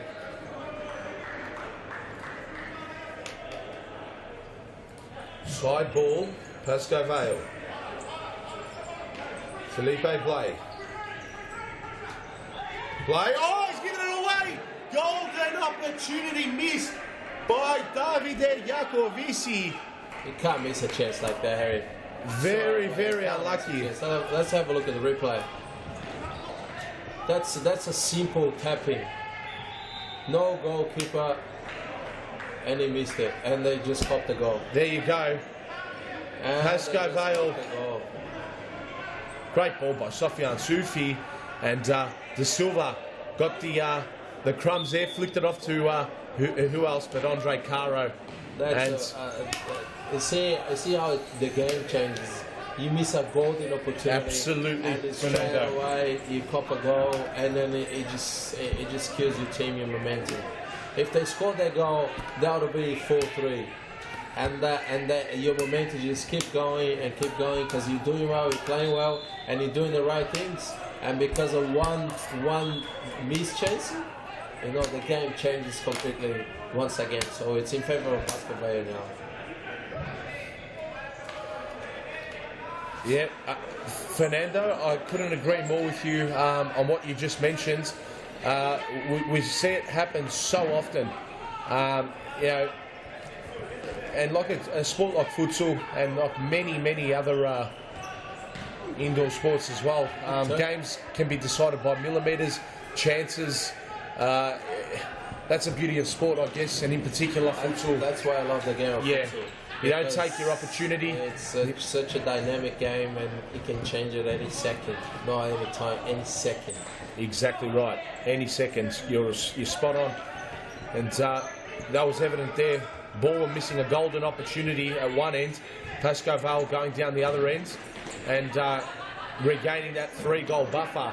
Here's Andrea Zacconi though for BALWYN. Flicks it out to Jacovici, deflection off De Silva, corner to BALWYN. Michele Jota goes to Jacovici, Jacovici to Zaccone. Matteo Rocca assessing his options, switches it. Andrea Zacconi to Michele Jota. Zacconi, 1-2! Oh, Jacovici! Very good play by BALWYN there. Very good play. They're moving the ball well. They did that 1-2 down the line on Lucas. And they just came out, but you have to score those goals. Well, you can call that tiki-taka, Fernando, but what do you call it in Brazilian? Well, Joga bonito? Joga bonito. That's it. I think I'll be saying that quite a few times next Saturday night at the State Netball Hockey Centre. Just can't wait to see the tricks and manoeuvres and the goals that Falcao brings. And I'll definitely be wanting to see the Brazilian captain Rodrigo, as well as Vanessa, who's in the crowd here. Futsal Oz Thomastown.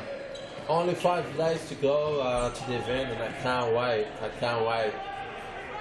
Definitely.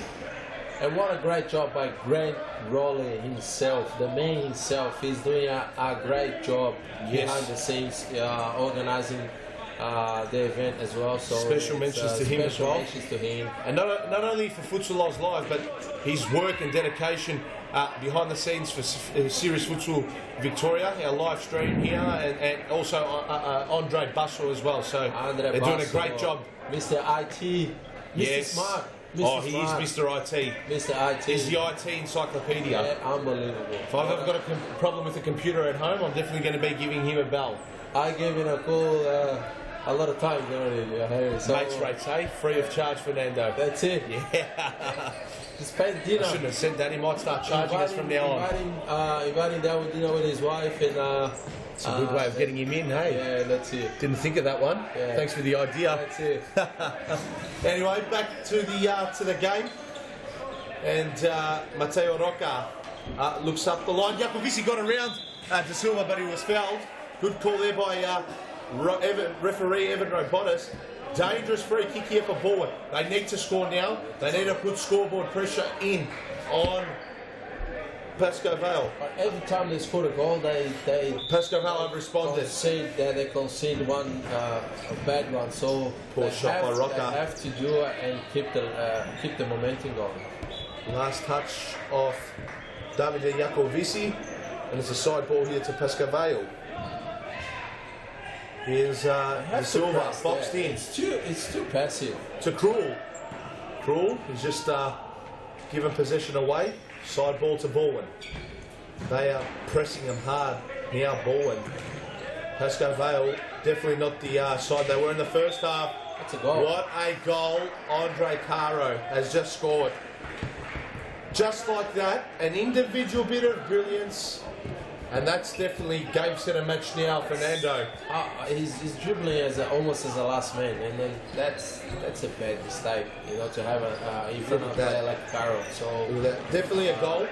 Yeah, it was a goal. These 100%. Goals are a little bit different to our goals at Futsal Oz Mount Evelyn and also Futsal Oz Brunswick. Spoken to Peter Parthamos. He's toying with the idea of bringing big Arnold Schwarzenegger back just to pull those bars off those side little bars, bars that sometimes confuse even the best of referees. There's been some controversy with them at youth league level. Yeah, it's very if it's quick and it's very hard to say if you're not in a good spot. Especially when the ball rebounds off like that. Yeah, and you're not in a good spot. Believe me, for Fernando, obviously we could see pretty clear it was a goal. So. My name was in the spotlight based on a decision that I made here on a Wednesday night a couple of months back, and I can tell you, your boy Jimmy Soufis from FITZROY was not happy with me at all. He was filthy, weeks on end. Spamming my messages via text message and my Facebook inbox. He was absolutely filthy with me. You got upset. I'm gonna have a good word with him because he's all right now, Jimmy. He's a good boy. I don't accept. It's not acceptable to our FITZROY family to go crazy on the referee. It was more good banter than anything. But I'm still stubborn on my word. I thought it was a goal. He thought it was on the line. So it's a battle of egos between me and Jimmy. Jimmy's a good boy. He's a very good boy. He'll never do that, and that's why he's playing for us. So it's a good point. Definitely is. Corner here for BALWYN. Shot block there. BALWYN come away with it. It's Andrea Zacconi and Andre Caro. Was challenged well there by, I think it was Oscar Magrina. Well, BALWYN at the moment they're using a lot of the target position, but it's not working. They're using the target, but they haven't got any players making the run to the target to receive the ball, the layoff, and it's just been passing and standing still. And the target team that are playing the ball back anyway, so they have to get the movement going off the ball. Yeah, definitely. I do believe they have to look at their movement off the ball as well. But that wasn't too far away.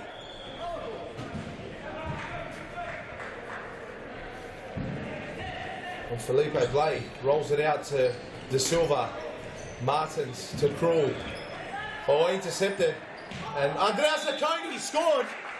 Just slightly opens up the door now for BALWYN. That's a sneaky goal right there. And, well, again, every time BALWYN scored a goal, PASCOE replied straight away. So, let's see what's going to happen. Yeah, let's see if they can score consecutive goals. Yeah, if BALWYN has to score at least another couple of goals to think in getting back to the game. Yeah. They scored a goal and they go cold. Here's Amalini.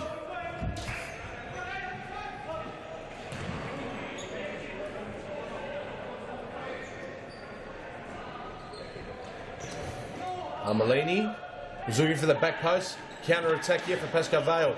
Well read though by Andrea Zacconi. Shoots, deflected. Felipe Blay got a hand to it. Krul goes up the line. Danger averted for PASCOE VALE.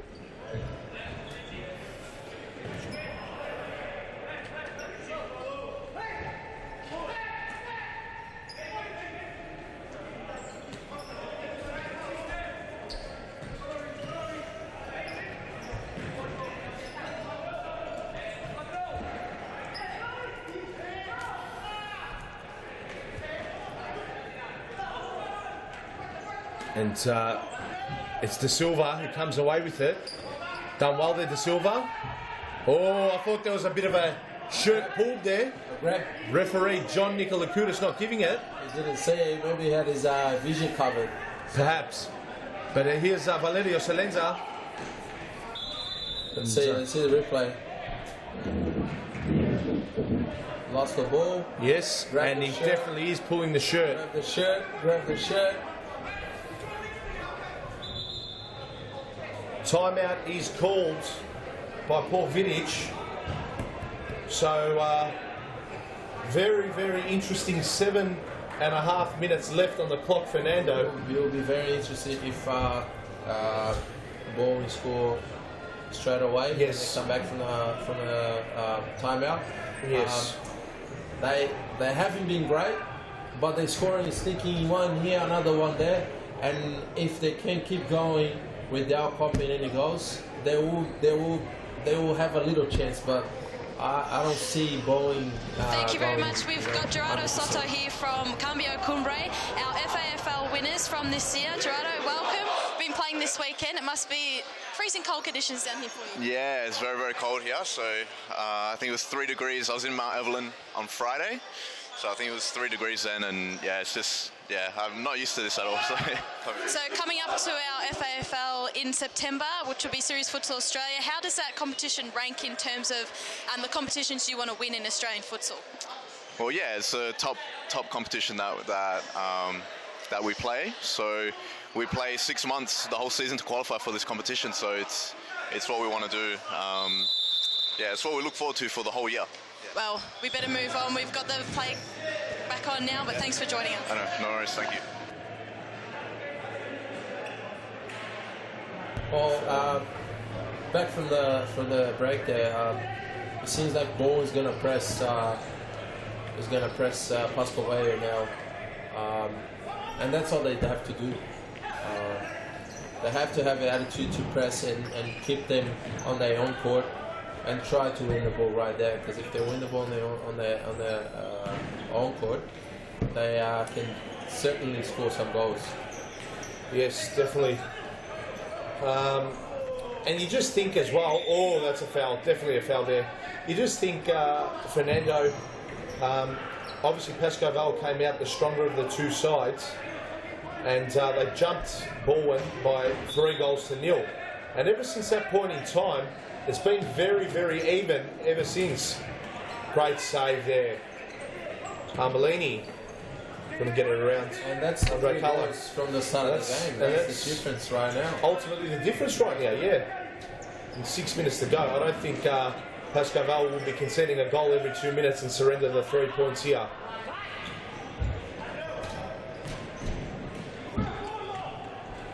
Oh, Andre Caro was looking for Ferguson to score his double. A misunderstanding there on the communication now that they almost got another goal.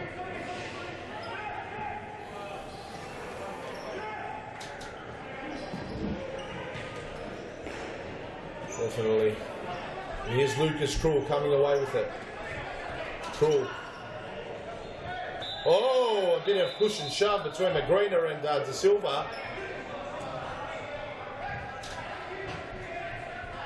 As he brings it back in, Andre Caro to Lucas Krul. Lucas Krul, a great ball onto the head there of João Da Silva. And a timeout has been called here. We'll go to a quick advertisement and we'll be back live after the break, back shortly for the last 5 minutes. Oh, I'm fucked. Yeah, Fernando, touch No, I'll get on it.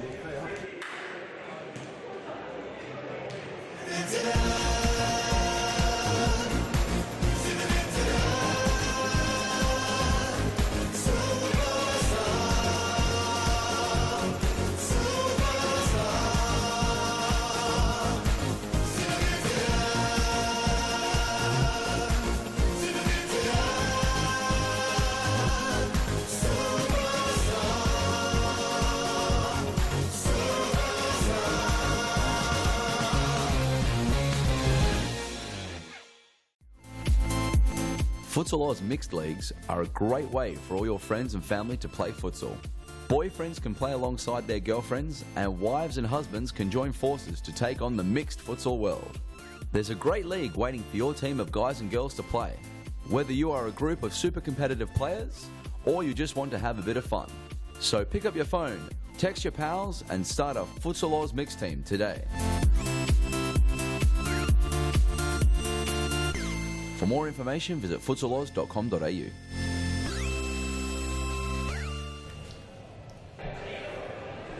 And back live now, Fernando.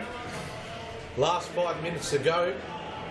PASCOE VALE 6, BALWYN 3. So it looks like PASCOE VALE will extend their lead at the top of the table, not by 2 points, but by 5 points. So it looks like, and they're playing for that. They're playing really well. They're keeping the ball, and now, as you can see, they're introducing the fifth man.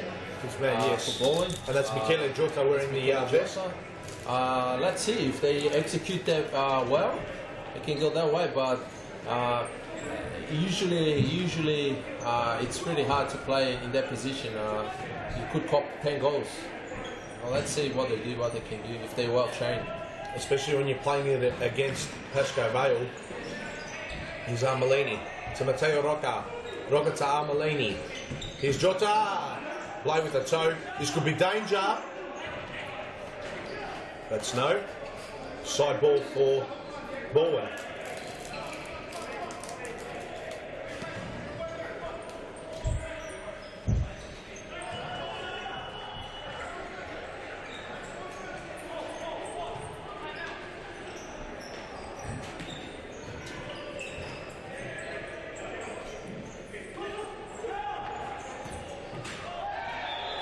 That's That's great. That's a great goal. And that's working. They're moving the ball well. They're doing everything properly. So let's see the replay. That is Andrea Zacconi. What a strike this was. It should be a save there. That should be a save. Yeah, I thought Felipe Blake would have done better. That was a far away. The shot was from far away. Maybe he didn't see it. Maybe he had a bit of an obstructed view. Fernando. A couple of players in front of me. He should save though. And 6 goals to 4 now. So that's what they wanted. They wanted that to work, and they're gonna keep doing as a 5th man. It's definitely a gamble when you're playing the 5th man. So far, for BALWYN, it's been a rewarding gamble, but let's see if it can pay huge dividends. They have to be patient, as they are now, right now. They have to be patient. They can't force the ball. You know, they have to just pass the ball through around and see. Oh my word! That's it. Armelini, Felipe Blake has made a meal of it. And that's great. Can you believe it? Let's have a look at the replay now. Brought to you by Nike. What has happened here? He touched the ball? I'm not too sure. That's a great ball. That's a bad mistake by Soufiane right Let's there. see it in slow-mo. Yeah, that's a bad... And it looks like Felipe Blai's in a spot of bother after that. Oh, trouble here for PASCOE VALE. And just as I said that the game was dead and buried, I think I've spoken too soon. That's working. That's working. They're playing. They're following the plan as a 5th man. If it's working, that's what I'm saying. They have to be patient and move the ball around. And then at one stage, someone's going to make a mistake, and you'll find your gap in there and play that ball. Yes, and Fernando, we're just going to quickly go to Morgan, who had a good look at that injury there to Felipe Blake. Morgan, what can you tell us? Yeah, to me it looks like he's either grabbing the back of his knee or a low hamstring. He's in a bit of spot of bother there, and he grabbed the leg straight away as soon as the goal went in. So it's unusual to see Felipe pull up injured. Can we see the replay? Oh yes. Yeah, it'd be good if we could see a replay. It looks like low hamstring or back of his knee. Oh, I think he's okay. What I think's happened there is he's landed all his weight on his right leg there. I think it's got to do with the knee. I hope that's not too serious, but he did land majority of the weights on that. Yeah, he's up. He's up and about. Yeah, he's all right. I think he's all right. He's just shaking it off now. But hey, Fernando, it is game on now. 6-5. BALWYN were dead and buried, and they found a way from being put 6 foot under. They're almost like the Undertaker. They're just getting the dirt and digging themselves out of the grave. That's great. That's great to see. You know, that's what we're looking at. That's what I said at the start of the transmission. The teams are too close. You know what I mean? They're doing well. They're training. They're doing everything properly, and the games have been close. So that's good to see. That's all it takes. And Andre Caro, definitely the player of the game here, and the difference between the two sides has put PASCOE VALE ahead 7 goals to 5 now, extended their lead. And what a great free kick that was. But why wasn't the wall together? That is poor by BALWYN. That's really bad. It's really bad. That's simple mistakes like that they cost in the game. They will cost them the game. Matteo Rocca. Oh. It's come to Armelini somehow out of all that. And Zacconi. Good save there by Felipe Blake. Made amends from his previous error. Here's Zacconi to Jota. Jota gives it away to Sofiane Soufi. And Soufi, optimistic, very nearly. But away come BALWYN. And Michele Jota living dangerously. Foul there by PASCOE VALE on BALWYN. Here's Andrea Zacconi coming away with it. Armelini. Zacconi. Rocca. Switches. Can he pull the trigger now, Armelini? No, he doesn't. He goes to Matteo Rocca. Oh, João da Silva. The shot, but it was intercepted there by Zacconi. Last line of defence. If he wasn't there, that would have been going in, and that would have been over Fernando. Zacconi. Corner here for PASCOE VALE. For BALWYN, rather. PASCOE VALE is marking really well now. They change it up. They put Juan on top. Golden opportunity down the drain. Right there. And Fernando. That's because I say PASCOE was doing well. They made a mistake right there. A bit of deja vu here. The last time the two teams met, the scoreboard read at full time PASCOE VALE 8, BALWYN 5. So a very, very similar. And Jots has made a huge error there. 4 seconds in possession. Now they passed the ball to him. He touched the ball twice. As a goalkeeper, you can't receive the ball back twice. After you. So I thought he had possession for 4 seconds, but you're right. Thank you for correcting me, Fernando. The ball from the side kick, and then receive the ball straight away after. Jacovici. Very nearly. Lucas Krul being harassed there. And it's a corner to BALWYN.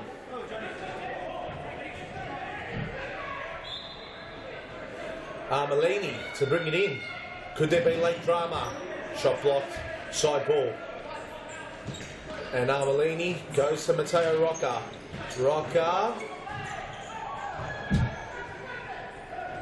to Andrea Zacconi. And away comes Sofiane Soufi. And there it is. Sofiane Soufi has ensured PASCOE VALE will stay top of the league and also have a 5-point buffer. Let's have a look at the replay. And like I said about deja vu, Fernando, last time the two sides met, 8 goals to 5, PASCOE VALE won. Again here, 8 goals to 5 now with a handful of seconds left. I cannot believe it. Kick-off here. The boys from PASCOE VALE would be absolutely stoked with this result. They're looking the goods. And the odds-on favourites to go back-to-back right now. I know there's plenty of games still left, Fernando, but it's going to take a lot now to stop PASCOE VALE from winning yet another title. And there is full time. They had stood a big step towards the championship right there. So it's going to be hard for someone to stop PASCOE VALE unless they lose 2 games in a row, which is very unlikely in this league for them to lose it. Yes, it definitely is. But it was a good game. It was a very entertaining game, but BALWYN never looked like they were going to win unless they put the 5th man. Yes. But by then they were losing by 3 goals and they couldn't get it down in the last 2-3 minutes. So yes. Yeah. So it was a. And they've got themselves to blame. BALWYN. They came out. They were second to the ball. They were second to the contest. They fell 3-0 down, and it ended up being 8-5. So after that point in time, it was goal for goal, Fernando. So it ends up being an 8-5 win to PASCOE VALE. 5 points clear now.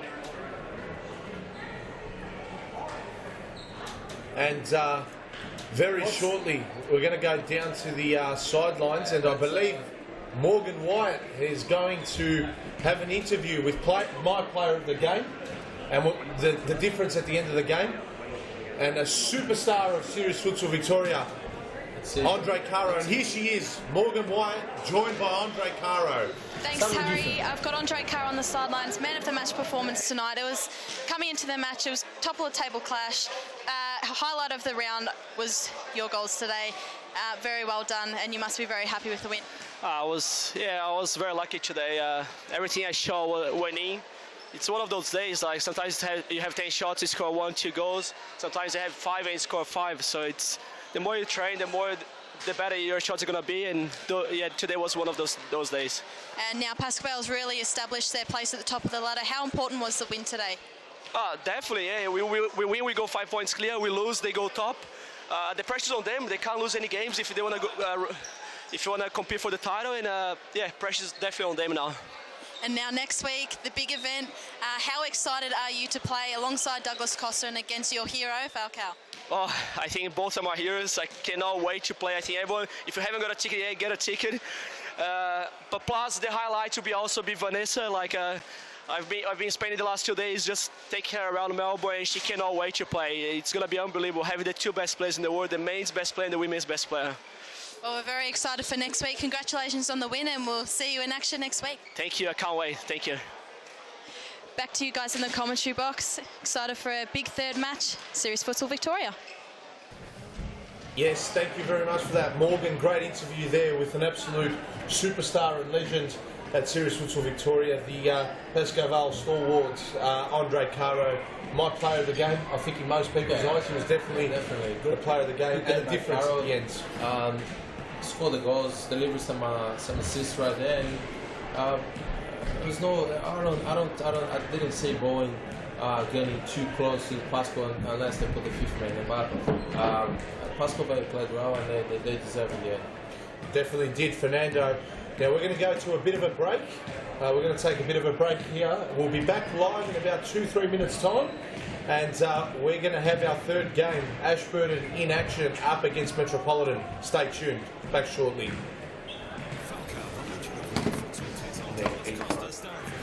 And the Brazilian national team. It's a world-class futsal showdown, July 2 at the State Netball and Hockey Centre. Book now at Ticketmaster or futsaloz.com.au.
Guys, see you soon in Melbourne.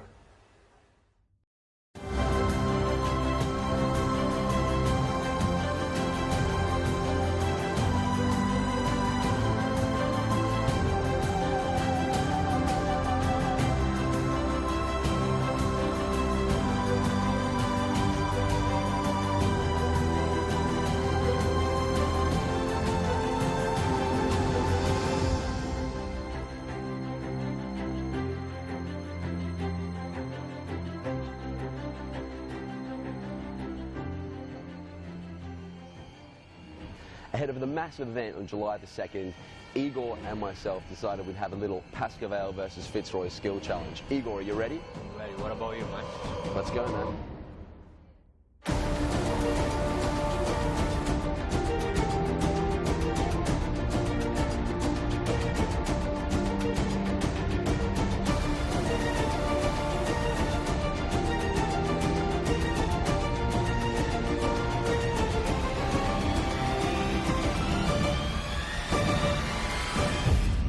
Today, Igor. But that's going to be a winner on Futsal Oz live at 2nd July. The State Netball Hockey Centre, Douglas Costa versus FALCAO. It's a massive event. PASCOE VALE versus FITZROY. Get your tickets from the link above, and we'll see you there.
FALCAO, the legend of world futsal, takes on Douglas Costa, star of Bayern Munich and the Brazilian national team. It's a world-class futsal showdown, July 2 at the State Netball and Hockey Centre. Book now at Ticketmaster or futsaloz.com.au.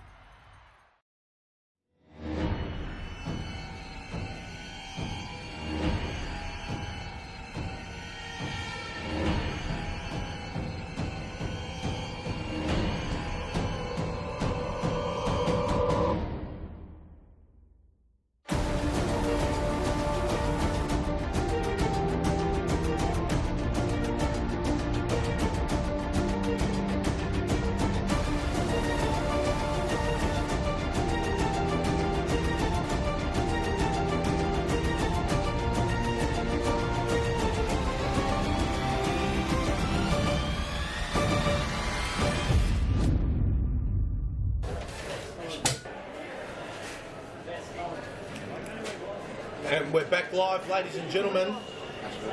Ashburton up against Metropolitan. 3 points up for grabs.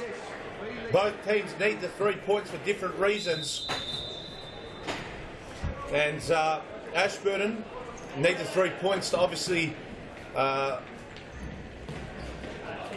make a strong claim to finish in the top 4. Metropolitan looking for the 3 points to definitely avoid relegation. And can you believe it, Ashburton? Last year's state they came from the state championship. They were the runners-up.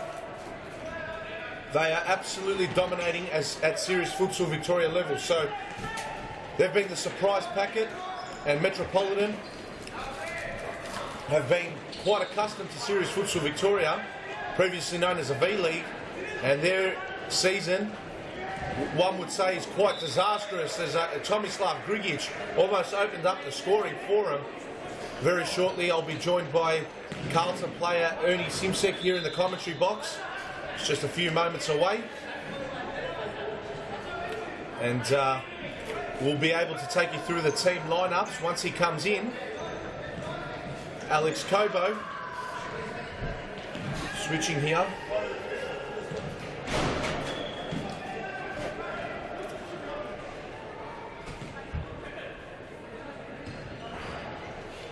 And here's Alex Cobo. Goes to Dino Redzepovic. Metropolitan early on with the 2 better chances. Alex Cobo switching to Tomislav Grigic. Intercepted there.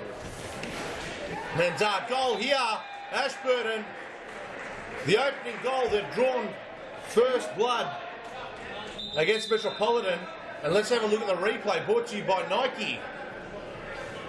So it was goal scorer there was Amir Beruzzi, wearing the number 4 for Ashburton. And whilst there's a bit of controversy here on the court, finally the man himself, after a disappointing loss today, is joining me. Ernie Simsek, welcome to the commentary box, buddy. Thanks, Harry. And yeah, it's good to be in the commentary box. It was hard work today out there playing against a young, fast, fit and very organised Fitzroy team. Yeah, it definitely was. Had a chance to, I thought, win it. It started off really well, but just the wheels seemed to fall off. Yeah. Before the game, going into it, we were confident of getting a result, but I mean, we started well, and then Fitzroy found their way into the game, and I think they did the little things repeatedly and more consistently and throughout the game better than what we did. So in the end, I think it was actually well deserved by Fitzroy, so well done to them, and we'll keep working away each week. I feel like we're playing better and better every week, but yeah, I mean, matter of time before we get a result, I think. Definitely. Yeah. So here with today's game between Ashburton and Metropolitan. Yep. Well, Harry, it's 1-0. Yep. Yes, it is 1-0. Bit of a error. The production team will put up the scores on the screen in a moment, but I feel like today, having Dino and Alija Redzepovic on the field with Alex Cobo and Tomislav Grigic, that's the 4 out there at the moment. It's probably their strongest form. and then with Sully Sheffield to come on and sell as well. They do have a very good 6, so I wouldn't be surprised if they can get a result here today. Don't say I didn't tell you, Harry. Okay, well, let's... yeah, they've had 3 good chances now. Yeah, and they'll continue to have chances, Harry. Yes. It's just it's a matter of getting their first goal, a bit of confidence. But I mean, I played with Metro for a season, for 2 or 3 seasons. I've known the boys for many years, and look, this 4 that's on at the moment are capable of winning this game. So another chance there from Alia, unmarked in the goal square. So the Ashburton boys do need to be aware that, you know, with the 2 Redzepovic brothers up front, they're going to be a handful. So the Ashburton boys better be on their toes, and they better organise themselves nice and early to shut out the Redzepovic brothers. Otherwise, it's only a matter of time before Alia scores unmarked in the goal square from corners and side balls and set pieces. Yep, definitely. Ernie Simsek there, providing us all with good insight there. Obviously playing in this competition and at this level. He just can't allow to give Alia Redzepovic any time or space. Ernie, one concern. I'm looking at the paperwork here in front of me and the stats. Metropolitan, 10 games played, 85 goals conceded. So they are bleeding 8.5 goals on average per game. That's unacceptable at that level, at this level, isn't it? And they very nearly conceded another one by Jem Bidjad with a triple save. So he did fantastic to cover up that error there. The Metro boys just need a bit of confidence, you know. They saw Jem was 2-on-1 and they dropped their heads and didn't get back to help him out. So Jem was Lone Ranger up there by himself, pulled off a tremendous triple save. They just need a bit of belief, this Metro team, because the team hasn't changed from the last season and season before. Very, very, very experienced. They'll always score, they'll always trouble you. But at the moment, they're probably lacking a little bit of confidence. Yep. Also, we haven't had Tomislav Grigic join the team for many of these games throughout the season. So here's a welcome addition to today. Like I said, there's a strong Metro side. It's just a matter of how long can they go, how hard can they go for how long before I suppose they get tired and run out of legs. Yep, and here's a counter-attack here. It was Shafai who passed it on. I think it was to believe it was Samim Majordi. Shot was high and wide. Actually, Ernie, whilst I've got you now, we forgot to read out the team sheets and the numbers and the players for each respective side. Well, I suppose I named the Metro side. Okay. Yeah, like number 7, Dino Redzepovic. Number 40 is Alia Redzepovic. It's actually not his age. He's actually 48 years old, Alia Redzepovic. So Alex Kobo, number 10, there on our screens. And at the moment, Sully Sheffield's on the field. He is 23. number 23. Number 9. No, okay. Goalkeeper is Jem Bidjad. Yep, and just turning our attention quickly to the Ashburton lineup. Number 8 is Mehran Shafai. Number 6 is Iraj Hani. Number 4, Amira Beruzi. Number 7 is Berad Bezadpour. It's a great player. Number 10, Samim Majadi. Number 11, Ali Hassan Zadeh. Number 9, Iman Jamand. And the keeper, who is one of my favourites, Omid Azam. So very, very, very strong and experienced team out there for Ashburton. They've got 4 on the bench. They're highly organised this season, and I suppose we can see from their results they're reaping the rewards. Yep, well done there, Ernie. Thank you for the update on the team lineups. And so you've predicted a Metropolitan win, Ernie? I am predicting definitely not a walkover from Ashburton. Okay. That's what I'm predicting. So at the moment, I mean, you'd be silly to go against Ashburton just going on form. However, don't be surprised if this comes down to the wire this game. What results? Definitely will not be a walkover. And what result works in favour of Carlton? Does an Ashburton win do you the world of good? Dino's going to score this goal, this free kick. Oh no, he's not going to hit it. Oh no, I'd like to have seen Dino just smash that into the top corner as he's done many, many times before. And just after this next attack, we'll go down to Morgan White on the sidelines. Whose ball is it? It's an Ashburton. Let's go to Morgan now. Yeah, thanks, Harry. Just having a quick look at the ladder. HUME and Ashburton are both sitting on the same amount of points, so a win for Ashburton today could see them jump into third position. Their goal difference, HUME are only 2 goals ahead of Ashburton, so a big win today puts them in a very, very good position to finish third. But look, they'd be obviously hoping that Brunswick can get on top of HUME today. Absolutely, Morgan, and that goal difference has already been halved now to 1 with the early goal that they've scored. So good, a very good update there. So yes, I forgot to mention that Morgan. It's pretty much a case where if Ashburton win here today, up against last place Metropolitan, and HUME have a slip up against a much stronger looking Brunswick in recent weeks. I'll tell you what, today's fixture, all 4 I was games. looking at it during the week, and for me today's round is round of the season. I agree, Ernie. It's been an absolute... I was looking forward to the CARLTON FITZROY matchup. I thought we would be a lot closer than what we were. However, after that, then this fixture here between Ashburton and Metropolitan, I'm predicting a very close game. Definitely won't be a walkover. The BALWYN versus PASCOE before this, well, that was top of the table, so I mean, I think everyone was looking forward to that game. And then the last game could possibly be match of the round. I know we've just had BALWYN versus PASCOE VALE, but yeah, don't underestimate the game that could unfold between HUME and Brunswick. Both teams, I mean, can play very exciting futsal. HUME can attack like no other, and Brunswick, with the inclusion of COSTA in goals, one of the best keepers going around in Australia at the moment, in my mind. Yes. So yeah, one of the best goalkeepers in Australia. And also Adam Cooper. Adam Cooper, Australian player, representative.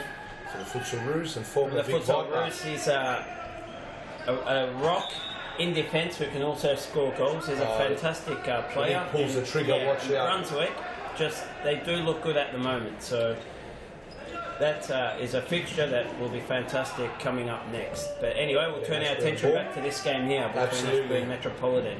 Here's Bezzy Paul. Switching it out to Harney. Harney coming away with it. Good pass there. He's Ashburton, just a patient build up here. Good toe poke there by Dino Redzepovic. Apart from that one goal early on, it's fair to say, Ernie, Metropolitan have dominated majority of this first half, and a bit unlucky not to be on the score sheet. Yeah, they've had a few chances. He's so simple. Yes, Metropolitan definitely has had a few chances. Look, they'll continue to create. That's Metropolitan. You know, they'll always create goals. They are very strong on counter attacks, as is Ashburton. Look, Metropolitan's very crafty at creating goals out of nothing. So I do expect it to continue throughout the game. It's a matter of how patient and how disciplined Ashburton can be when they've got the ball and they build up the play. So look, Ashburton, very, very, very good build up there and had a chance. I think Jem had that covered, but yeah, I am looking forward to the last 5 and last 10 minutes of this game when both teams, you know, can smell a result in their favour. Get a lot more heated. Yeah. That's definitely a handball. Yes, it is on Bezzy Paul. Great refereeing that by referee John Nikolakoutis. And it's in a dangerous area here for Metropolitan. Dino Redzepovic, the man to take it. The free kick here. And Sally Seffel's on here. His left foot. I would pass it straight to him. Oh, and the whistle. got blown. Wasted opportunity there, taking longer than 4 seconds. So to all our viewers who aren't sure of the rules, goalkeepers, when they play the ball out, have 4 seconds to do so. All players on side balls, free kicks, etc. And Metropolitan are on the score sheet. Make it 1-1. And that is Sal Caranfield. Yep, Sal Caranfield with the goal there, so well done. There you go, 1-1. He's on the score sheet at Series Futsal Victoria level. Ernie, we've seen it. Look at the replay here. Great finish through the legs there of Azami. Look, could have done better. Azami should have done better there. He'll be disappointed with himself. Yeah, he'd be disappointed with himself, and that's with the team, because he makes so many saves and fantastic saves that that one was a bit of an easy one. Certainly was. And Ernie, speaking of Caranfield, we're always here together on a Wednesday night. He's quite regularly scoring at youth level for he's a fantastic player. No, I'll tell you what, on Wednesday, so Caranfield, he scored a double hat-trick, didn't he? Yeah, but one of his goals, I mean, I would urge anyone, take my word for this, get on YouTube, have a look at the Series Futsal channel as you're on at the moment, look up Wednesday's round. He scored goal of the season. I'm calling it early. Mate, he put this shot, just side-footed it, absolute top corner. Yes. Earlier on during the day, I did see some cobwebs in the top corner of the goalpost, and I'll tell you why, he cleaned them out for us. So, with an absolute... Yeah, that was a great goal. That was a great goal. So Wednesday night, goal of the season, if you want to check it out. I don't recall which game it was, but it won't be too hard to find. Wasn't Whittlesey up against Carlton and it ended up 6-2? That's right. Yes. So he plays for Whittlesey in the youth. He scored all 6 goals. Did he really? Yes. There you go. So he scored all 6 goals. Whittlesey versus Carlton. Yeah, he scored goal of the season for me. An unbelievable effort. So he's coming along from the youth. He's very, very young at the moment, and great talent in the league. Oh, and I just want to finish off. I was saying, all players have 4 seconds to start the play whenever it's a free kick, a side ball, a corner. So going back to the free kick, it was a turnover because Dino Vrtepovic just took too long to make up his mind. Already time's flying on this one, Ernie. I can't believe my eyes. There's, listen, just over 7 minutes to go, rather, in this first half. 1-1, entertaining and affair thus far. Metropolitan, they're really sniffing that they can get a result out of here, and they're digging deep in the trenches in regards to getting results and points on the board. I only got 3 of them this year, and unfortunately, Ernie, I don't really want to remind you of it, but those 3 points did come up against Carlton. I think it was out at Mount Evelyn way. They got the better of you. Ashburton? No, Metropolitan. Metropolitan. I think everyone's beaten us, haven't they? I'll give you points for that one, an honest reflection. Yeah, you're a good sport, Ernie. You're a good sport. And here's Caranfield. Great challenge there by Hani. Azami flicks it to his opposite keeper. And Bicha releasing it. Here's Tomislav Grigic. Grigic sidestepping. The shot gets fired, but it was just wide, straight into the Gatorade logo. And quick release there. Hani up the line. And it was Zadre winning a corner. Hani trying to get around Caranfield. Did so. Flicks it out to Bezadpour. Bezadpour goes inboard. And Hani comes away with it again. Patient build up here for Ashburton. A slow and patient build up. And shot comes in. Good save there.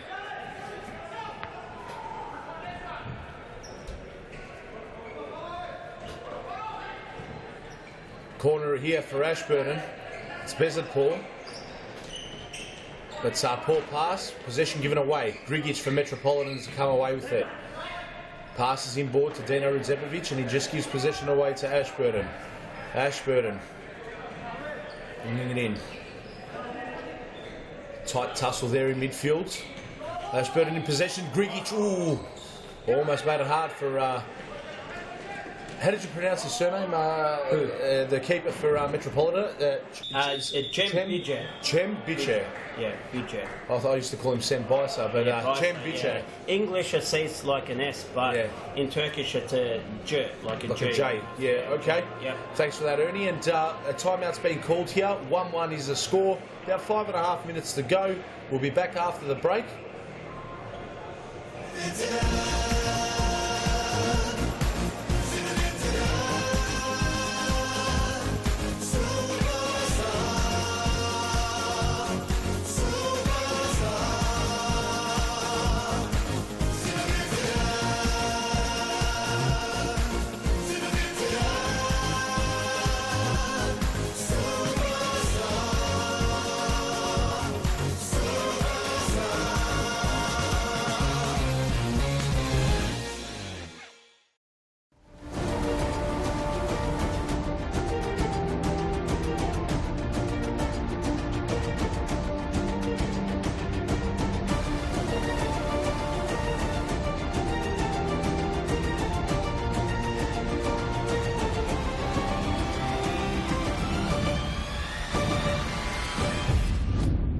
Guys, see you soon in Melbourne. And we're back live here. Futsal Oz, Thomastown, Settlement Road in Thomastown. 3074. Is the on a cold Melbourne winter's night. No better place to be. Indoors at Futsal Oz, Thomastown. That's right. Keeping warm and watching the action. Played indoors. We've got a cafe. Some of the best coffee in Melbourne, believe it or not. We're not a coffee shop. There are some shops that specialise in coffee and cakes out there, but I reckon Futsal Oz we have some of the best coffee in Melbourne, especially in Thomastown and the northern suburbs. So get down here, watch the games for yourself live on the sidelines. The games are they're good to watch on the sides. You get a real feel for the atmosphere and get involved. So have a coffee. And enjoy watching the series futsal live. And feel free to grab a quick selfie with Vanessa. That's right. That's right. Next week, Futsal Oz Live. She's in the crowd, Ernie. She was identified earlier on. Okay. I think she is still here. Is she still here? I heard whispers she was going to be here tonight. Yes, and she's definitely here. She was. I've been playing, so I didn't realise she was there. No, she was watching intently the PASCOE BALWYN game. Did she watch the CARLTON game? Cannot comment on that. So, yeah, I think she's definitely going to impress and make the Big V, Team Vic, next week extremely proud. So I'm hoping she can score a few and we get the better of NSW. Okay, so I got confirmation from Morgan that she is still here. So the best female futsal player in the world is in Futsal Oz Thomastown right now. Flock in, watch the last game and a half, come in, harass her, take photos with her, just go nuts, enjoy the action. There she is on screen. The world's best female futsal player. Bring in your Brazilian futsal top, get it signed by her. We can even heat press her number and name on the back. And are we allowed to say she's coming down Wednesday night to watch the women and youth here at Thomastown? No are we comment. allowed to say that, Harry? Well, I think you've just leaked something that I didn't know, Ernie. And if anyone's to get in trouble here, it's definitely going to be you because my mouth. And, you told me to say that. Oh, piece of paper, you just. No comment, mate. Just no handed comment. me across the desk. We're on camera here, so everything is on camera, mate. So you better be more careful with your words. Well, there you go, folks. So if there are any. Oh, what a strike that is! Back to the action. And Samir Majority. Let's have a look at this replay. What a thumper. And here's the replay. And what a strike that was. Majority, what an absolute belter. I think he caught Gemma wrong-footed as well, and Jem had trouble seeing the ball, so it's a very smart shot to take. That was an absolute firecracker, almost ripped a hole in the roof of the net. Ernie, you might have to check that net tomorrow morning first thing to see if there's a hole in there. And here comes Miran Shafai, one of the big X factors of Ashburton's season thus far. He has been brilliant, been a bit quiet the last couple of weeks, but still Ashburton have managed to pick up points and results. So it's good to see that they're not just relying on the one man in Miran Shafai himself. And Grigic comes away with it. The 1-2 and now Greenfield. Wow. That was another firecracker. Fantastic save, because that was an absolute belter by itself. Sheffield there, well done.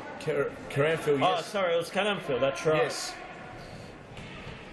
And Azami's fingertips would be stinging right about now, even though he's got the gloves on. Zach came in with some venom, and it was quite vicious. And here's Alex Cobo. Cobo, good feet there. Caranfield gives possession away. Can Shafai get to it first? He does. Oh, and Caranfield's committed a foul. Yes, it has been called. No, he shouldn't have any arguments there. Look, it was a clear foul. Whether he meant the foul or not, it's a very good foul to give away, because he was one-on-one there. Once he got past Sal, the forward would have been one-on-one, just having a shot at Jem. So a good foul to make. But oh, and a goal! Beautiful free kick. Just picks the bottom corner. That was Bezapor with a beautiful... No, it was Miran Shafai speaking to the devil. Sorry, I apologise. Miran Shafai with an absolute beautifully placed side ball. Look at that. And look at that. Look at that. Bottom corner. No keeper in the world is going to stop that, Ernie. Beautifully placed with the side foot. Look at that. Let's have another look. Did the keeper get his angles right? Was the wall in the right spot? These are the questions, you know, you're going to have to start questioning Metropolitan on. You've got to question them on their accountability. They're desperate for points. They need wins, they need points, Ernie. And, you know, instances like that, you just think to yourself, how can you allow a goal to go in like that? There was no communication between player and keeper. There was no instruction on the wall. They're the little bits and pieces that, you know, allow a goal to go in and don't allow a goal to go in. So, look, I feel sorry for him, but there's not much you can do. It seems to me late in that half, Ashburton clearly had the initiative and the momentum in their favour, and they've definitely taken full advantage of it. So, 3-1 is now the score half time. Still plenty of time left for Metropolitan to get a result. We're going to go to a quick advertisement break.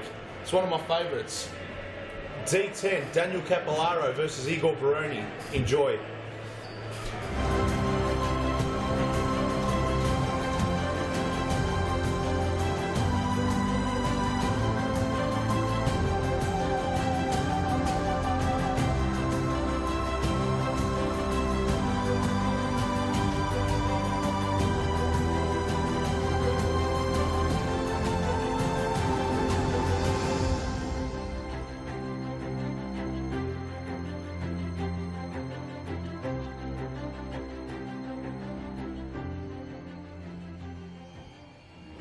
Ahead of the massive event on July the 2nd, Igor and myself decided we'd have a little PASCOE versus FITZROY skill challenge. Igor, are you ready? Ready. What about you, man? Let's go, man.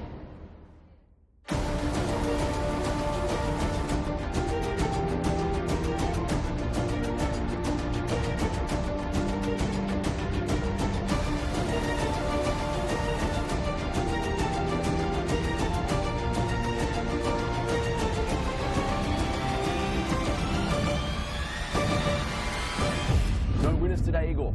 But that's gonna be a winner on Futsal Oz Live at 2nd July. The State Netball Hockey Centre, Douglas Costa versus FALCAO. It's a massive event. PASCOE versus FITZROY. Get your tickets from the link above, and we'll see you there. And there you have it. A very good advertisements. Two cheeky personalities in Igor Baroni and Daniel Capillaro. Always makes things exciting and adds a bit of drama and flair, and always puts a smile on people's faces as well. That advertisement. Character, and Igor's a champion person as well. So definitely So it would have been fun to record that. Yeah, at the Mount Evelyn Stadium. That was.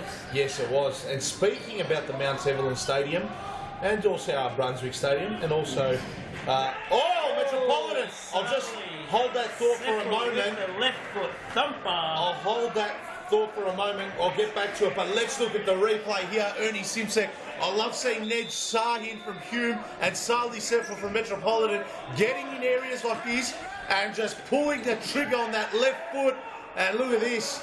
Keeper no chance. Azami at bottom corner. No keeper in the world would have stopped that. And Metropolitan are back in this game. Game on. 3-2 is Ashburton's lead. And that's how quickly the game can turn on its head. The game was never over, Harry. At 3-2, we're going to have an absolute cracking second half. And we'll quickly go down to Morgan on the sidelines. Morgan. A very different sort of match tonight to what we usually see from these two teams. Usually we see it worked around a little bit more, but we're seeing a lot of powerful shots just like that one. Sorry, Morgan, to cut you out. Oh, sorry, Morgan. We're just seeing goals this season. Wow. We're calling for help here. There's been an earthquake after that ball cannon into the post. Look at the replay. Look at Sali Sef, and that's on his right. That's his right. That's his opposite. And look at that goal mouth just shake in the background. And Alia Redzepovic, yet again, right time, right place. 3 goals all. Metropolitan. The commentary box is 15 metres from the court. And we heard that. We heard it. I felt my desk move. I felt the desk move. Someone called the insurance company because there are cracks going left, right and centre here at Futsal Oz Thomastown. 3-3. What a strike that was by Sali Second half is going to be an absolute thriller. Sorry, Morgan, what were you saying? We're seeing these two teams play a different style. Yeah, that last goal pretty much proved my point that we're seeing a lot of long-range shots today, a lot of powerful balls in, and it's really exciting to watch. It's a lot different to what we see. A lot of the time, PASCOE will move it around a little bit, but yeah, these teams are just taking long shots and they're paying off for them, so it's a really exciting brand to watch. Absolutely, Morgan, irrespective of how they play, it is entertaining for us here in the commentary box. I'm sure it's entertaining for you on the sidelines and for the many that have flocked in here to Futsal Oz Thomastown tonight. I hope they're enjoying their coverage, and also to the people online who are streaming live right now. What an absolute gem of a round this has been. I called it last week. I was looking forward to these fixtures, and it has not disappointed one bit, Ernie. As we see, Jem Bidger, I think he's just received a cork. He's come out of his area. Let's have a look at the replay. So he's come out of his area, jumped up, and I mean, nothing malicious in it. Everyone kept it clean, but yeah, I think it was just a cork. Oh yeah, just made a bit of he got a knee to the back of the calf, I think. That would be my interpretation. I'm no doctor, I'm no medic, but well, that's the way it seemed on the. It seemed like a knee to the back of to the calf, I think. He'll continue and shake it off. Now, Ernie, before that wonderful strike by Sali Sefel, which seems like it was 15 minutes ago, but it was actually only 2 or 3 minutes ago. I was just going to mention about our other 2 centres as well. You did disclose a little bit of a secret to our viewers and who are watching now. We'll just get okay, so I'll let out the cat out of the bag, right? So all right. Vanessa, she will be at our Thomastown Stadium to watch our youth and women's round. So that's this Wednesday. If there are any juniors out there that want to come down and say hello, say hello to Vanessa, and you know.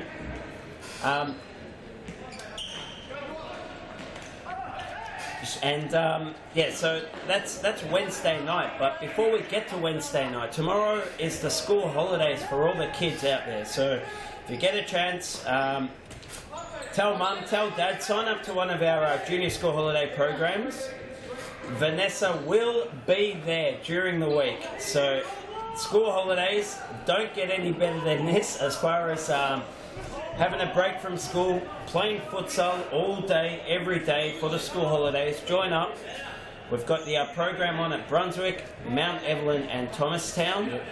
Vanessa will be at our school holiday programs Monday, Wednesday, Thursday at Brunswick, and on Tuesday she will be at our Mount Evelyn Stadium. So Mum, Dad, sign up the kids. And yeah, get involved. I tell you what, there's an opportunity that should not be missed. She's an absolute, she's a gem. Best player in the world. And, yeah, look, she's the best player in the world, but more important than that, and something I always value in people, is she's a beautiful person as well. So great to be part of our school holidays programs. Yes, and just a further tip to the parents: make sure when your kid does come, bring a black Artline thick texter, and bring a Brazil top and get bring it a Brazil top. We can heat press the number on you for you, her number as well, and her surname as well. Can we do the surname? Or? Yeah, she wears Vanessa. Vanessa. Well, her first name, yes, of course. Look, we can do anything we you can want. probably do that as well. We can do anything you want. And it's the beauty and the magic of Futsal Oz. Exactly. We'll get it a sign away. And Bichat, yes. Make sure the iPhone or the your smartphone is fully charged, and get ready to snap away. Back live. Let's turn our attention now. Getting too excited for next Saturday night, Ernie. I can't help myself, unfortunately. Massive week for Futsal Oz. And here we go. Oh, Dino Radzepovic, very nearly. As the artwork on our screen says, it's only 5 days to go. So it is Saturday night, the 2nd of July, not on Sunday as our series futsal rounds are typically played. We'll be taking a breather it's a next Saturday Sunday. night, 2nd of July at the State Netball Hockey Centre. Book now through Ticketmaster or futsaloz.com.au. It is an event that should not be missed. Exactly right, Ernie. And here's Harney coming away with it for Ashburton. And yeah, last touch off him.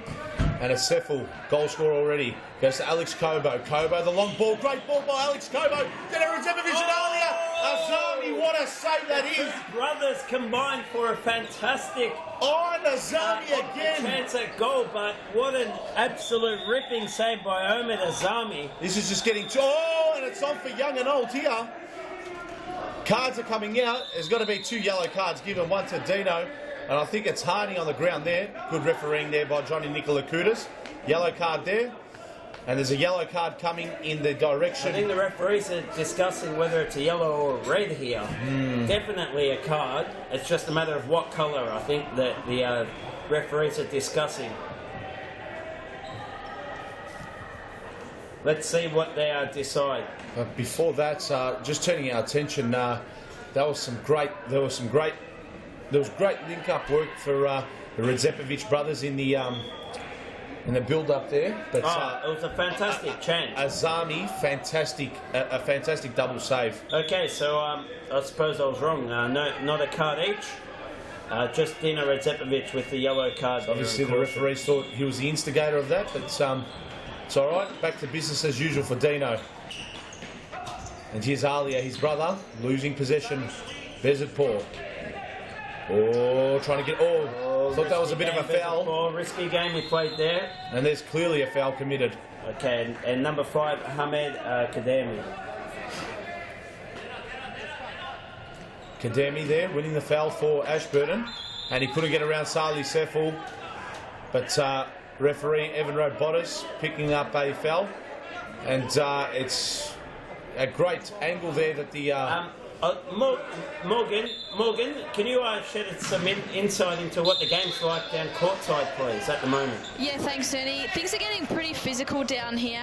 Both these teams are really big-bodied, strong guys, so the physicality is just taking it up another level at the moment. They're both very, very hard at the ball, and a lot of bumps and knocks coming, but yeah, it does make for an exciting match, but I think there'll be a few sore boys after the end of this game. Okay, thank you, Morgan. Yes, as you did mention, we did see there's been a few bumps, and I suppose the pace of the game's just lifted that extra notch. And yeah, it's great to hear what it was like from yourself. So thank you.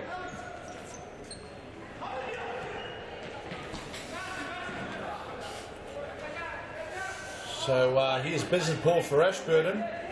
Bringing it in. Here's Harney. Harney. Risky pass. It's Caranfield. That was an ordinary touch for his standards. Gets it back here again. We're going to dance and... No, so the one-on-one opportunity just went begging there. So he tried to round the goalkeeper, but pushed it too far. So look, that happens. He'll be kicking himself there after the game. But look, at the moment there's 12 and a half minutes remaining here.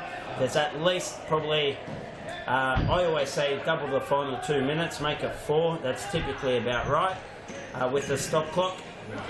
And look, I'd expect another goal here. Definitely. Another goal each, I'd even say, Harry. Well, it could be a goal Metropolitan each. definitely come out to play today. You cannot let Sal take pot shots from inside your attacking half. Because there's a 50-50 chance from there. That's right. So I'd like to see the Ashburton boys step up and put more pressure on Sal to eliminate those shots at goal. Let's go to an ad break.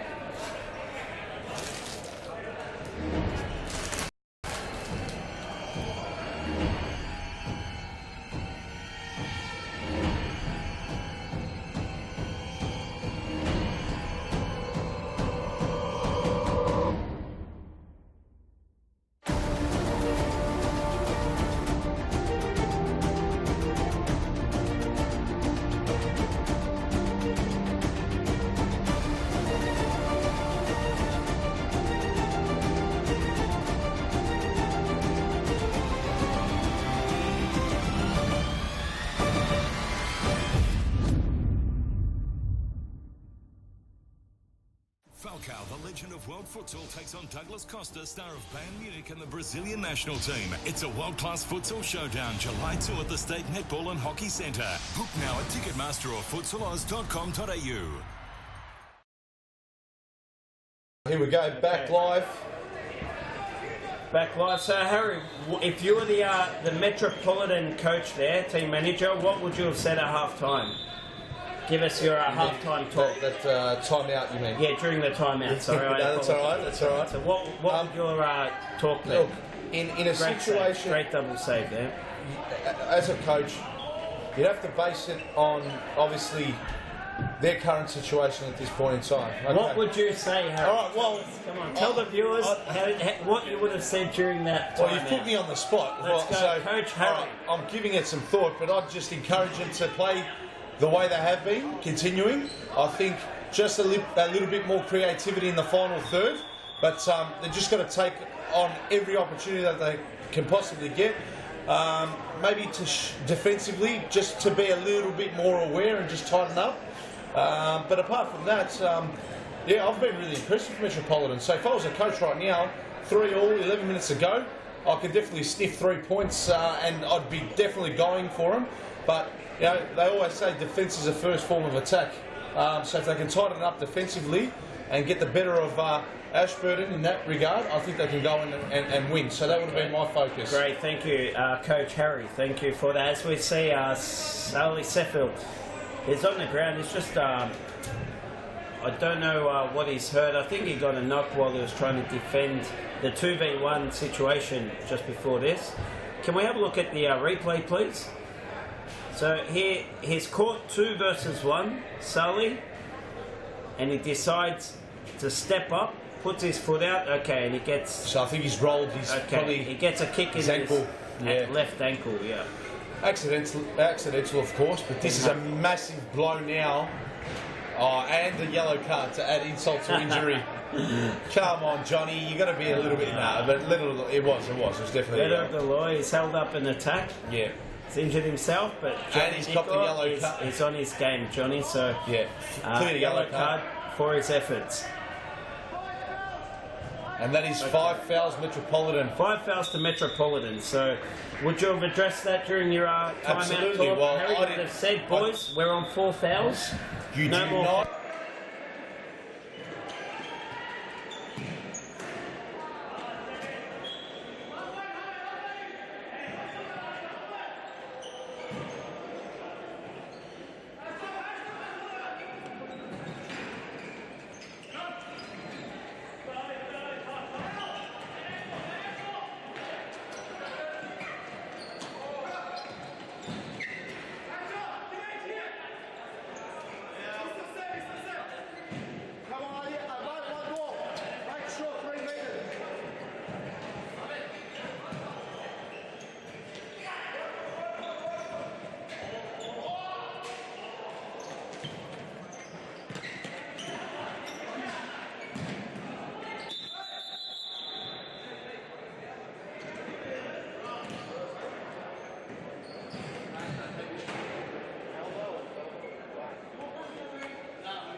few technical issues with our audio feed, so good to be back bringing the action. Still 3-all, no change to the scoreboard.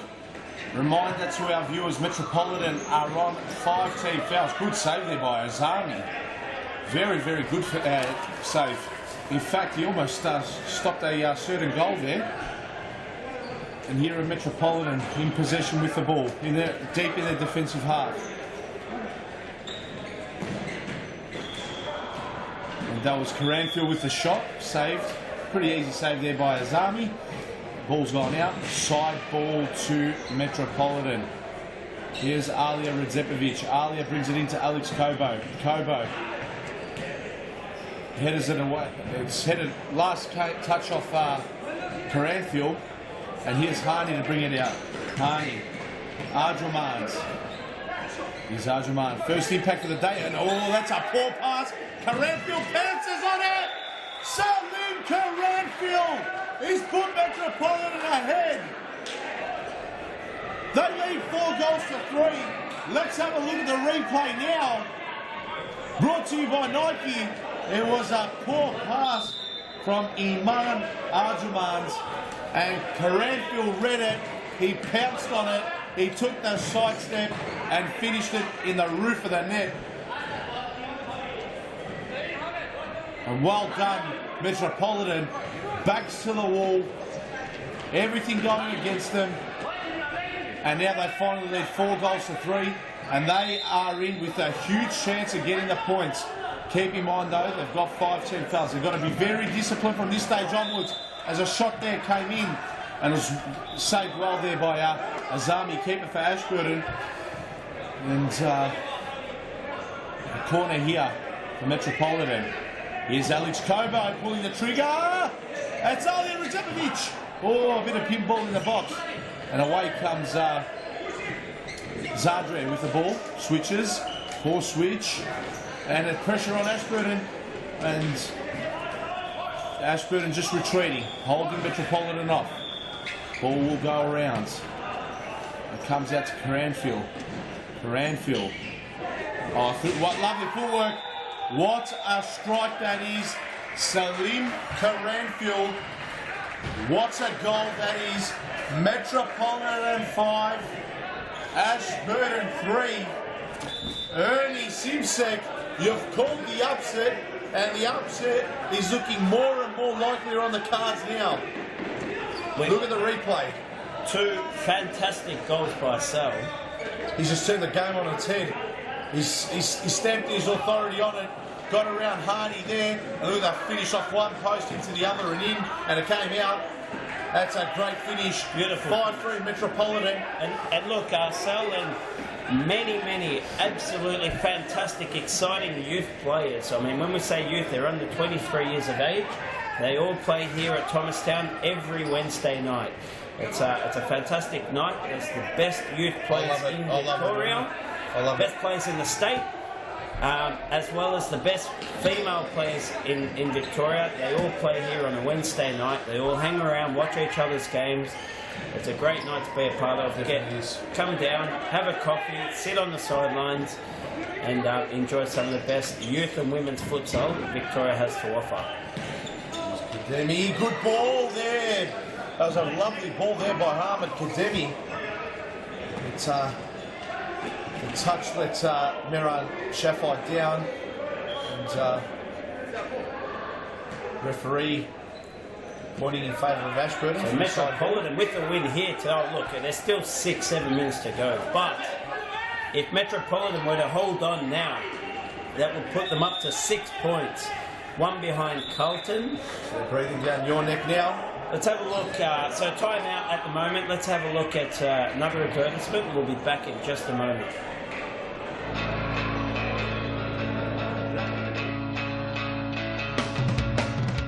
Save the day and improve your goalkeeping skills in our junior and senior keeper training only at Futsal Oz. Improve your techniques at ground level and in the air while running through new skills and drills developed by our elite level goalkeeping coaches.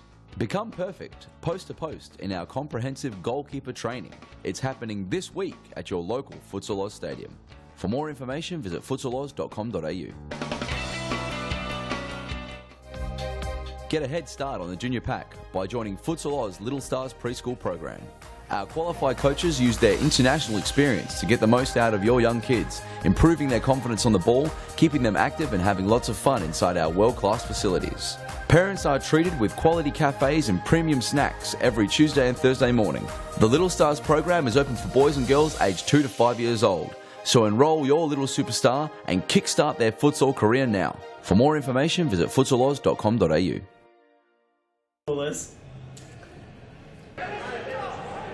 There you have it. Harry, there you have it. As I was saying, off camera, some of the best preschoolers in Victoria doing the preschool program at Futsal Oz. Absolutely. At each of our stadiums, Brunswick, Mount Evelyn and Thomastown, they all offer our preschool programs for obviously 2 to 5 year olds. Mums and dads enjoy a coffee while they watch their bubs run around. Yep, and just to let the parents know, if you're enjoying the coverage here of Series Futsal Victoria, majority of the coaches are actually some of the players in this league. So that's another added bonus about these preschool programs. If not, also in the youth league and in our women's league there. So very, very. You're pretty much learning off the best in the business. So it's definitely one to get your kids involved in, and hopefully one day in many, many moons' time, we get to see your kids run around out here in the middle and be the future stars of tomorrow. Well, an example of that, I mean, I can just name, so Llewellyn Stone's been part of our junior program for many years. Yes. After 15 years of age, became a junior coach. Now he's a senior coach at our Thomastown Stadium. But his face hasn't changed much. Now coaching some of our juniors in our Northern FC junior program at Thomastown Stadium. So that's a fantastic story that one of our juniors has now become one of the, not only a coach but a senior coach. Exactly. And is now. And we'll go down to Morgan Wyatt. Morgan, you've got some information for us. Yeah, thanks, Harry. My tip for the rest of this match, I think Metro can hold on for the win, but you never can doubt Ashburton. If they lose tonight, though, look, we're pushing for a top 3 position tonight, and if they give that one up, they'll be very disappointed in that, obviously. There you go. It's not over yet. You jinxed them, Morgan. So that was a little bit of breakdancing in the goal last. Bit of breakdancing, Ernie. There was a little breakdance there. Let's have a look at this replay.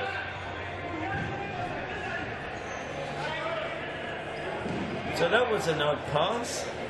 Has a chance. Deno gets there. Jem palms it away. That's and very smart by Meran Shafai. I'm not into breakdancing, Harry. I wouldn't know what that move's called, but it's definitely a breakdancing move. It was an intelligent move, and there it is. Metropolitan 5 and 4. We've got a thrilling final 3 to 4 minutes to play here. Ernie, I was going to say as well, since the 9-minute mark, trouble. This is 5 fouls now. Ashburton going to the line. And Karan feel very undisciplined. And I've just I'd love to see a replay of that. Of that. You think it was a bit of a dive, Ernie? No, definitely not a dive. But as he is shooting, Sal's got his foot there and kicked the ball away. And so, good. Jem. Let's have a look at the replay if we can. Made a great save. Okay, let's have a look. There is too much happening in this game. A minute 46 to go. So let's have a look after this, I suppose. But Harry, what I was saying was that the forward has made up his mind to have a shot. So in his mind, he is going to shoot, and the defender has come out of nowhere and poked the ball away. Yep, and he's kicked the defender's foot. So it's very hard to blame. Incident that we saw with you last week against Ashburton. Exactly the same situation. It's very hard to blame the forward and very hard to blame the defender. You have to go on the defender's instinct, going in there to, I suppose, block or kick the ball away or get in the way or whatever the defender can do. And the forward just does not see it coming. because he's already made up his mind to shoot. Yeah, and Alija Racepovic to Dino and just over the bar. Finish that and very nearly put this game to bed, but no. There's still only one goal in it as Ashburton look to build up this this play. Oh, a goal out of nothing. Oh no. So as bodies are being thrown about in the goal area. It's a corner. It's a corner. Corner to Ashburton. Is there a late twist in the tail? Peasant Paul. Oh my God! That has hit both posts. That shot was an absolute thunder. Oh, it's drama here. Oh, great keeping there. By Jem. He's done well. We have so many replays to show after this game. And it's just end-to-end stuff. Futsal. That corner, he has had a shot from just inside the halfway mark, and he has thumped both posts. The question extremely unlucky not to score. Here it is. Has Chen just got the 3 points here for Metropolitan with that save?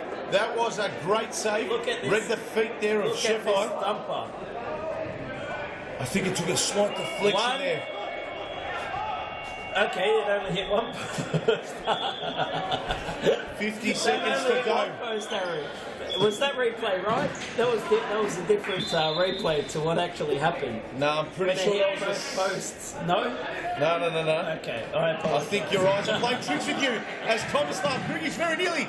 Oh, there's just too much to keep up with you, Oni. I'll tell you what, I could have swore that thumper hit both posts. Now, respectfully to this match day. Oh, Sheffy! Meran Sheffy breaking the hearts of the Metropolitan players. How sorry do you feel for Metropolitan, Ernie? This is just breaking hearts, and it's Meran Sheffy. They called Tomislav Krigic the heartbreaker, but Meran Sheffy has just turned out to be the heartbreaker.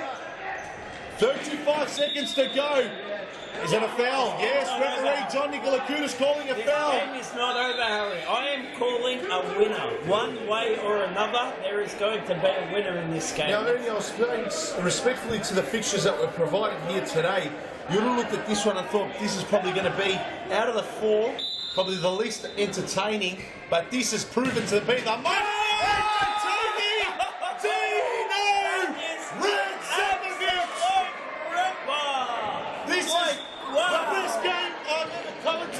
I'll tell you now, and Sheffy! We're losing our minds here! I can't believe it! Erupting! It's too quick to keep up to! 6 goals all! No replays to be had. I can't keep up with it, Ernie! I've even lost my voice in here, I think! Sheffy! Meran Sheffy fouled! No foul! It's on for young and old! Your Metropolitan do it! It's still in!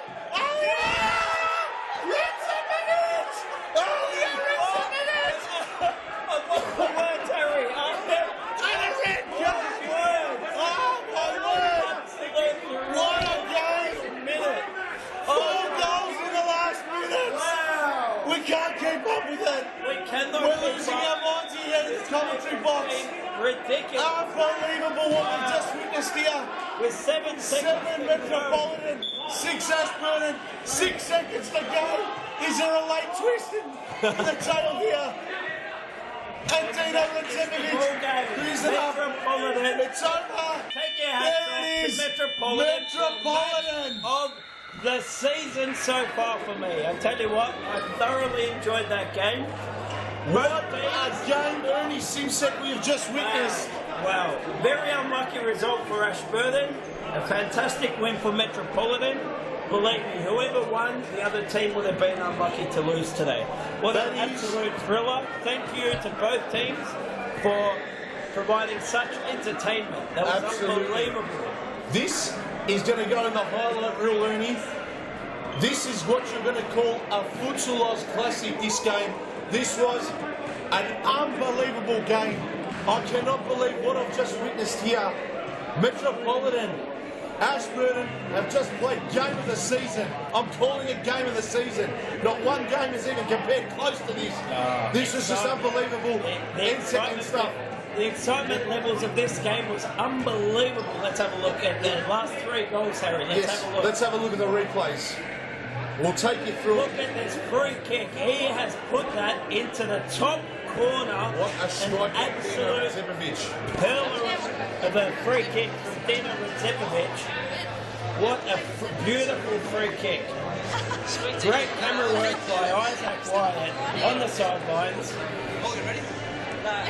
Dino just celebrating like 10 men. Look at him. Morgan, who do you have with you down on the sidelines? Thank you very much. I'm joined by 2 of the superstars from Metropolitan. Boys, that was a fantastic win. It's been a bit of a tough season for you, but that's probably one of the most exciting matches we've had all season. How are you both feeling? It's great to get a win. Obviously, it was a thriller, I guess. Bottom of the table, but we'll still fight throughout the season. Yeah, Dino? Yeah, look, we've fought against everyone, and we've always said we'd take it a week at a time. We've put a good, strong side together, and it's paid dividends tonight. And in terms of both your own performances, you scored a hat-trick, and Dino, you popped up with one of the really good goals of the match too. It's a great match to watch. It was very exciting. Free kick of the season, Morgan. Pardon, what was that, Ernie? Free kick of the season, Free kick of the season, Ernie's calling it. So you must be both happy with your performance tonight. Yeah, I think it was Dino's shoes. I left my shoes at home. Yeah, and I actually gave him mine. And we scored a hat-trick. Yeah. It's a lucky boot. It was, yes, definitely it was. I might continue to let him wear them. I've got a couple pairs at home that sit around, so if they bring him luck, he can keep wearing them. Ernie, thanks, mate. So what's the goals for the rest of the season? Obviously, you're still sitting bottom of the ladder, but the goal must be to move your way upwards. Well, we believe we've got a great squad on paper, and when we come to play, The only problem is we're inconsistent with our performances. But if we can come week in, week out the way we have tonight and perform like we have tonight, win, lose or draw, we'll come off the pitch satisfied. Well, congratulations on the win. It was an epic win too. All the best for the rest of the season. Thank you. Cheers. Thank you. We've got a big last match coming up, guys, in the commentary box. We have Brunswick taking on, who have we got? Taking on HUME, sorry. It should be an epic match. HUME looking to consolidate their 3rd position on the ladder, and Brunswick looking to move their way up there as well. Thank you, Morgan. You're a star. Great interview with Sal and Dino, scoring some absolute rippers this game.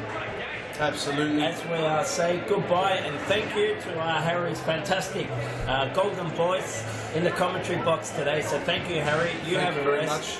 While we, after this break, I will be, and the viewers will be joined by D10 Daniel Capillaro for the final game, which will be another ripper between Brunswick and HUME. Thanks, guys. Thank you. Thanks, Ernie. FALCAO, the legend of world futsal, takes on Douglas Costa, star of Bayern Munich and the Brazilian national team. It's a world-class futsal showdown, July 2 at the State Netball and Hockey Centre. Book now at Ticketmaster or futsaloz.com.au.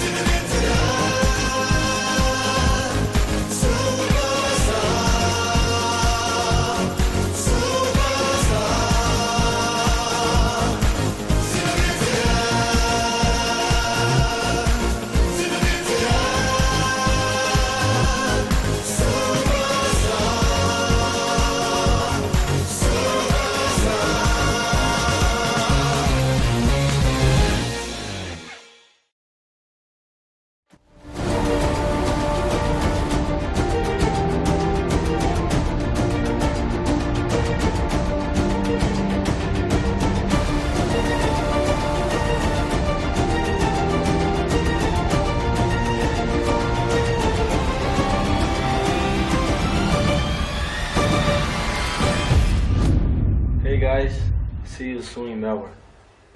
Right, here we are back at the action. I'm joining Ernie Simsek in the live commentary box here on the Nike Series Futsal Victoria live stream, and it is Brunswick versus HUME. Ernie, What a game, mate. What a game. I walked into the commentary box. There was mad froth going on everywhere, all over the place. Harry lost his voice. I saw a bit of drool come out. That's called froth. That is the froth, that's right. Froth overload. I'm not sure if you want that on top of your coffee, though. But that last goal from Alija Redzepovic and also a free kick from Dino, absolutely ridiculous. What a finish to a game. I'll tell you what, that's why this game is the most exciting sport in the world. You cannot predict winners. You can't. You think one team will win over another, and then with games like that, how do you call it one way or another? That's it. Whoever ended up losing that game would have been unlucky. So yeah, definitely. Ashburton unlucky with that result. Metropolitan, what a thank you for such an entertaining game. I suppose in reflection on previous weeks, it seemed as though the fixture was going to be an easy one for Ashburton, and maybe they came with that attitude, and they were surprised. And we've been saying this week in, week out, their 9th series futsal is a league where anyone on their day can upset, surprise, and can beat anyone if they are playing well enough. And that's why it's the best league in Australia. In Australia, already. It's the best league, hands down, the best league in Australia for that reason. Hands up. Hands up. Look, you've got a team that was sitting 4th, equal points with Hume in 3rd position, just on goal difference, playing against the bottom side, and they've just produced one of the games of the season, an absolute thriller, and highly entertaining. I mean, ultimately, sport, we all play and we all watch sport for its entertainment value. And I'll tell you what, there's no one that will walk out of the stadium today, out of Thomastown, or disconnect their live stream and be disappointed with that game. No, that's exactly right. And it's Australian culture. We all love an underdog, don't we?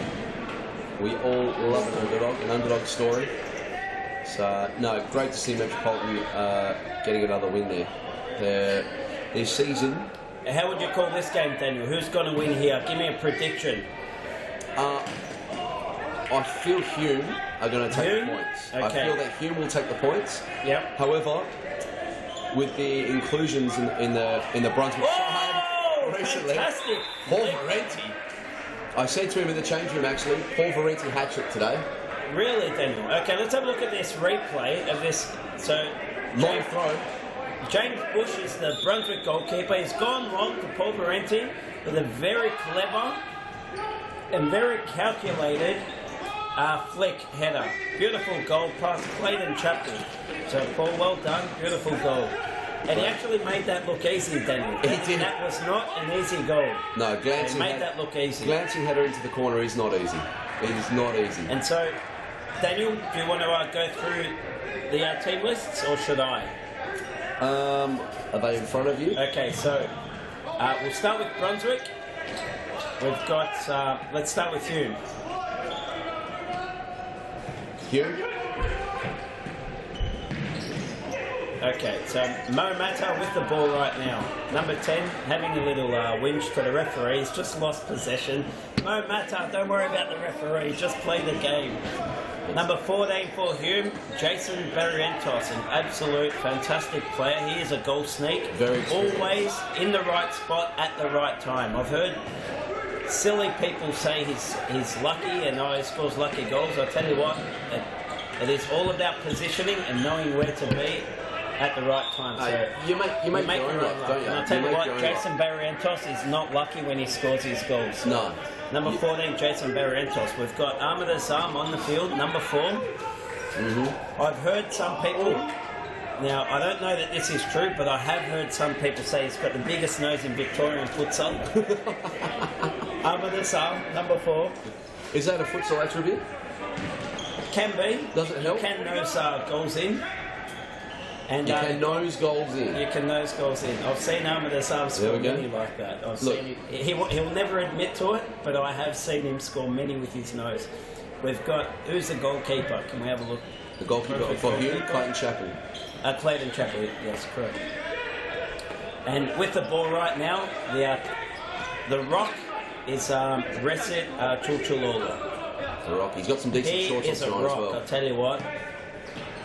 He does not let you get past him very often, And if you do manage to go past him, he definitely lets you know Just about one of it. your- So, one of your- you do earn your possessions, and you Oh, here he is. play against Recife. Okay, and for Brunswick, we've got Clint McGoy. He's an absolute superstar. He's just played the ball out down the line. Number 7 is Roslin. Oh, Armidas, he just knows that in. Armidas. He just scored one with his nose. I just saw that. Let's have a look at the replay. Let's have a look at this replay. Off the tip of his nose. Here it is. Outside of the foot. Outside of the foot from Recep Chulchulolu. And an absolute cracking header. Okay. That was a beautiful header by Ahmed Azam. It's come off the top of the bonnet. Well done to Ahmed Azam with a beautiful Lovely header. header. He actually made that look easy. So beautiful goal. I do apologise. Striker's goal. I thought it came off his nose, but that was a beautiful header. Who came off, but we do now have Chichek on. I think he's number 9. There he is, top of our Oh, here screen. it is. Oh, With a shot and a fantastic save by James Bush, the Brunswick goalkeeper. Oof. Number 21 for Brunswick is Cameron Holmes. I still think Hume will finish with the points there. Mo Mata with a shot and another save by James Bush. So he's made a few fantastic saves.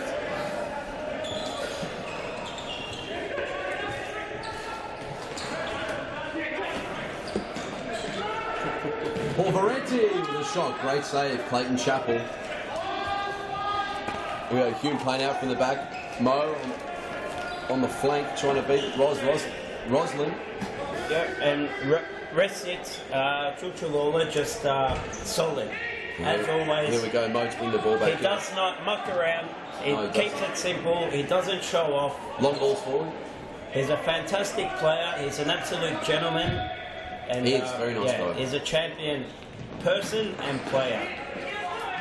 Another header, Paul Valenti. I'll tell you what, this game's just all headers. This one it is, yeah. Headers and volleys? Let's have a volley. Let's have a volley. Sounds like a great game. Ahmed Azam goes forward.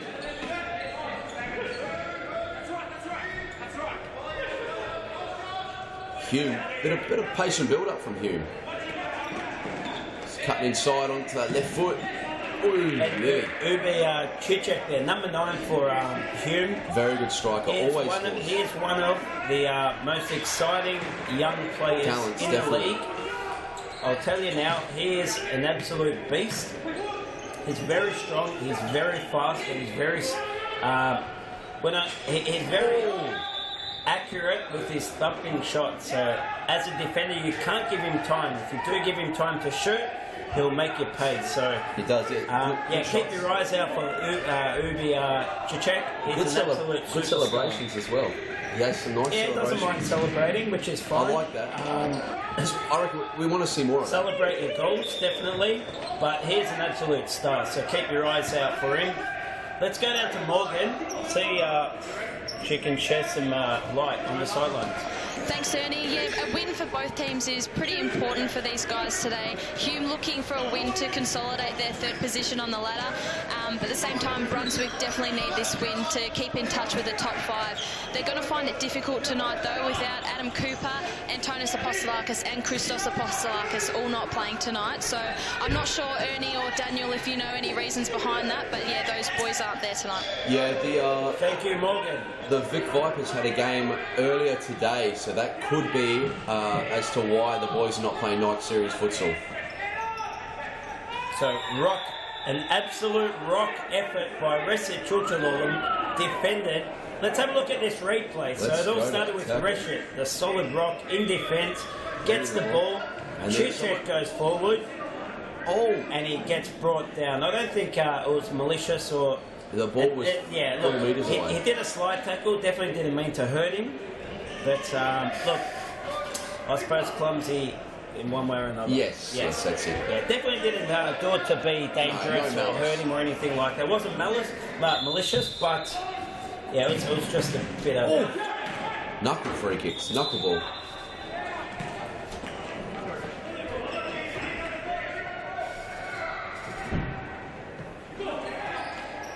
Started from the back. He's done well. Oh, little back heel. Oh! That's Did unfortunate. he put that wide? Yes, he put that wide. So let's have a look at the replay. Great little back heel here just to set him up. And just by the post. James Bush, he came out, he kept his body upright. James, very brave there, trying to make himself as big as possible, and I suppose he forced the shot to go wide.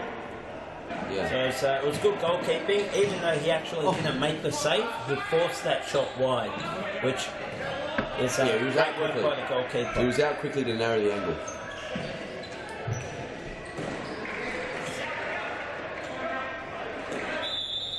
And another foul. As this game, there's been a few fouls in this game, so the game is starting to get a little bit stop and start and a bit choppy and a bit slow, which makes me want to talk about something else, Daniel. So the social leagues, as we can see on our screen, our social leagues are run at all stadiums, Mount Evelyn, Thomastown and Brunswick.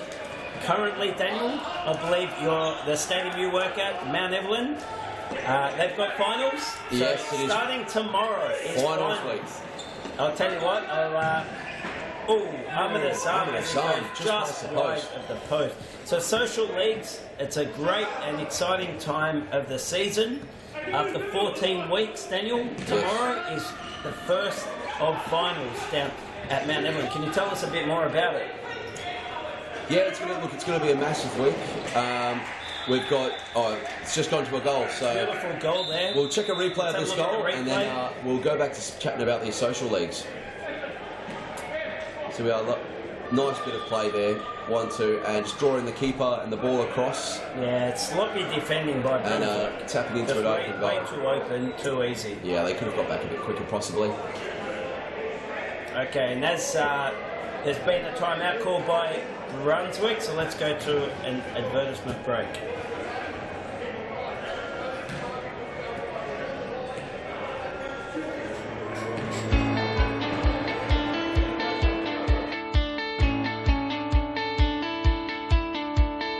The Futsal Oz Junior Club program is the best way to develop your child's futsal and soccer skills.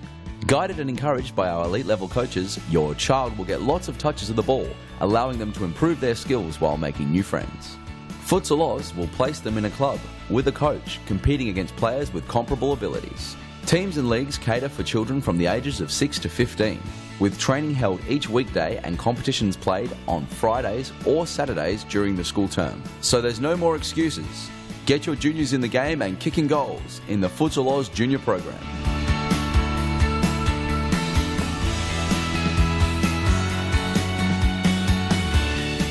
For more information, visit futsaloz.com.au.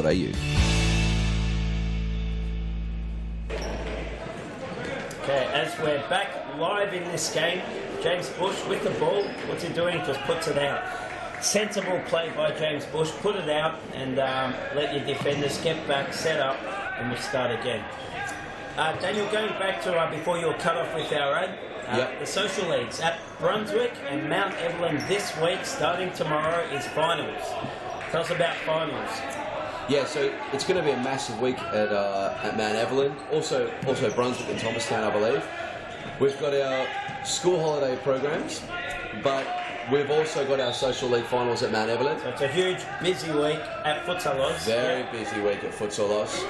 And also for Futsal Oz Live. And the week will be capped off, finished off, topped off with Futsal Oz Live. This weekend. What's an absolute cracking 5 days to go. Of futsal, froth, madness, whatever you want to call it. Finals. That's it's all happening this week. So Saturday we'll have obviously the FALCAO versus Douglas Costa match, which I've been looking forward to for months now. How many days to go, Daniel? Is it 4? No, it's 5. You've got a big graphic on the screen there. 5 days to go. You can still get your tickets. Still get your tickets, Ticketmaster. I bought 3 during the week.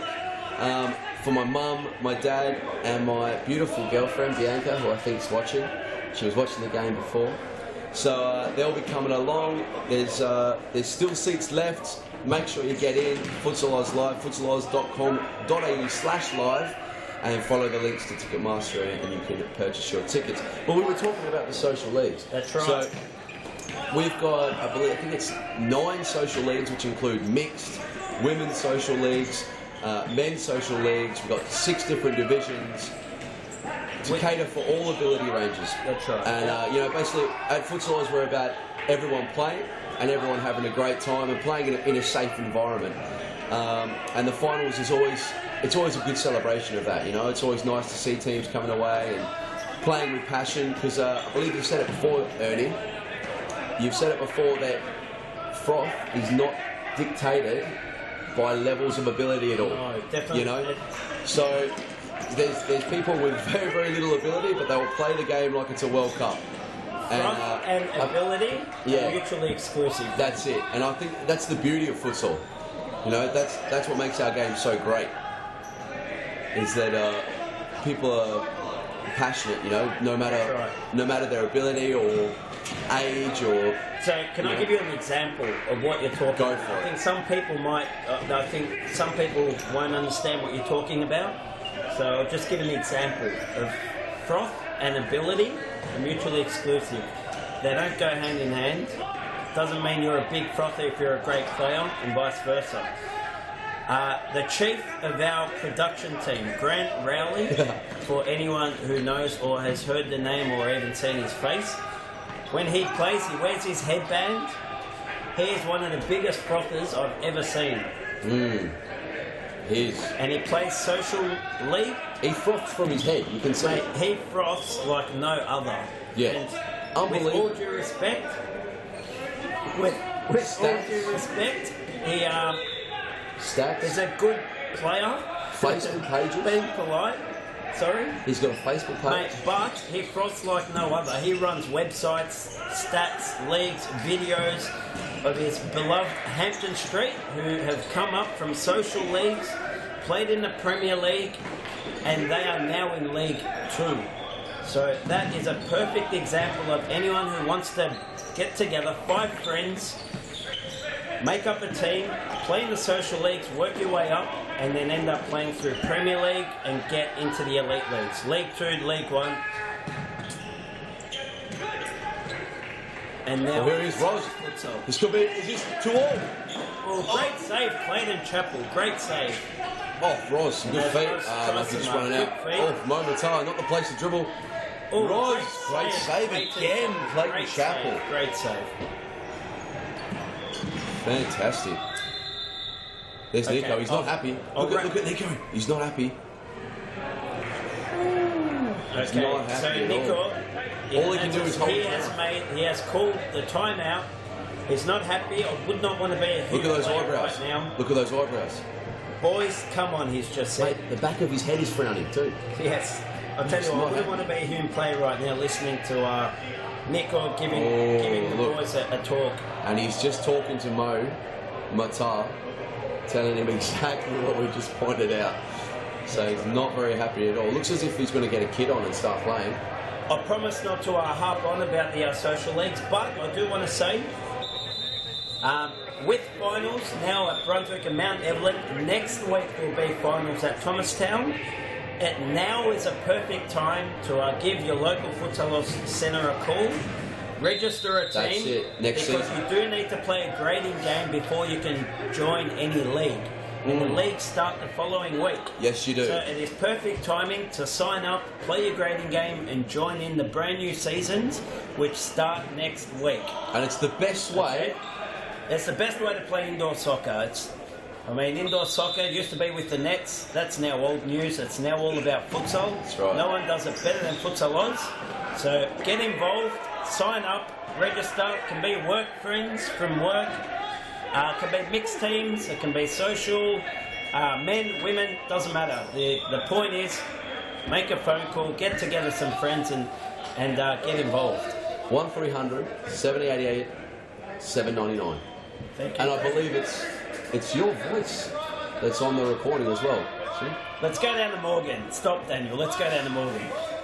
I'm joined by Jimmy Sufis on the sideline, one of the stars from FITZROY, who they had an awesome win tonight. But Jimmy, our focus turns to Futsal Oz Live next week. How excited are you to be playing alongside FALCAO and Rodrigo? Yeah, it should be an awesome experience. I can't describe it in words. can't believe it's happening here in Australia, and it's only a week away, so it's come so fast. It should be great. Yes, sir. He's known as what, sorry, Daniel? The talisman. He's Fitzroy's good luck charm. Okay, give us the story behind that one, Jimmy. Yeah, so that was the headline after the youth game on Wednesday, so that's what I was labelled. Yes, I have seen a bit of the banter with that on Facebook. Jimmy, can you give away a little bit of the team lineup for next week? Will we see a similar lineup just with those extra big names added in? Yeah, it'll be the same team. Alistair Dunlop won't be available, he's injured, but everyone else will be in the squad, as long as Rico's Olkinen as well, and FALCAO too, so it should be great. Well, it's facing up to be a really great match. Big names coming in. I think that evens it up a little bit. The two teams, PASCOE obviously a very hard team to beat, but I can't even tip a winner next week. It's going to be an awesome match. All the best for next week. Thanks a lot, Morgan. Cheers, guys. Thanks to Jimmy, and back to you, boys. Thanks, Morgan. And I'll tell you what, he's done a fantastic job to contain his excitement. I know. 5 days to go. Speaking to Jimmy and all the boys, they're all over the moon to be involved with such an event. Next week, what was that free kick there? Free kick. It fooled me. I thought, what's he doing? He didn't have a shot. So next week, yes, FALCAO, Rodrigo, and Rico joining the FITZROY team. And Rodrigo? Rico as well. And Rodrigo? No, just Rico. And Douglas Costa joining PASCOE VALE will be an absolute ripping game next week. If you haven't got your tickets, get on ticketmaster.com.au or futsaloz.com.au/live and follow the links. Get your tickets. There's still some very good seats remaining, but they are selling very quick, so just make sure you do not miss out. Are they selling like hotcakes? Mate, they are selling like hotcakes. That's what I've heard. Look, I've never sold hotcakes, but as the saying goes, I believe that means they're selling really fast. That's it, yeah. Soon they'll be saying they're selling like Futsal Oz live tickets. That's it. That's what they say about hotcakes. Do they? Yeah. Evan told me. Apparently he goes for hotcakes every morning. Momatar! Good defending there from Brunswick. Volley across. 2-1 still. Obviously 3 quick goals to open the game, and now it's gone quiet. It's been a midfield battle. Yeah, it's been a battle of the midfields here. Not many attacks or saves. And Jason Barrientos with a chance. James Bush has been fantastic this first half for Brunswick. Jason Barrientos has actually been excellent for Hume. Some great little touches whilst we've been talking about the social leagues and also the froth machine that will happen on Saturday, Futsal Oz Live. Just watching this game, Jason has been instrumental for Hume. He's been setting up a lot of play. He's gone very close a few times. That's right. And here we go again. I think his experience is really starting to show. Chip. He's just made me look really good then as well. He's just taken the ball, played a nice pass and got a shot off the He's a very smart player, Jason Barrientos. Yeah. He creates chances out of nothing.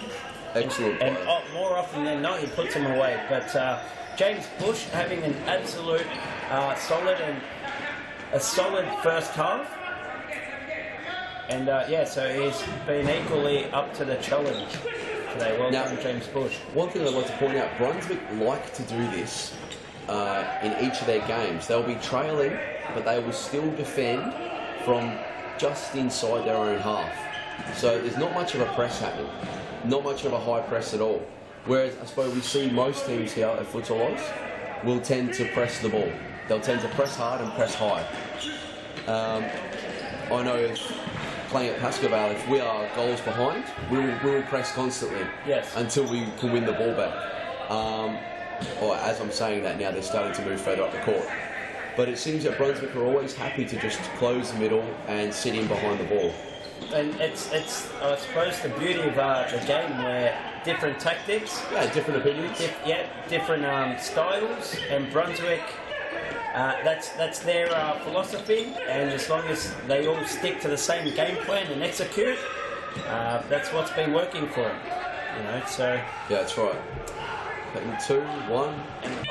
And that's half time. Half time. But as you were saying, Daniel, I mean, they're happy to let the other team have the ball in their own half, because they do have to come forward at some point. If they are,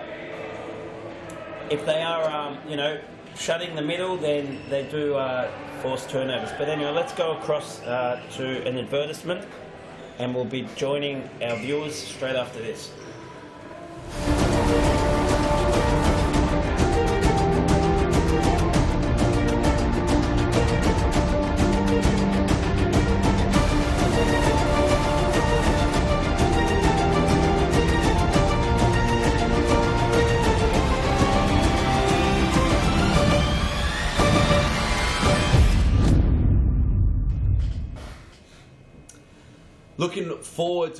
Looking forward to Futsal Oz Live, of course, and we just saw Rico Zulkanai in there, who will also be playing in the match.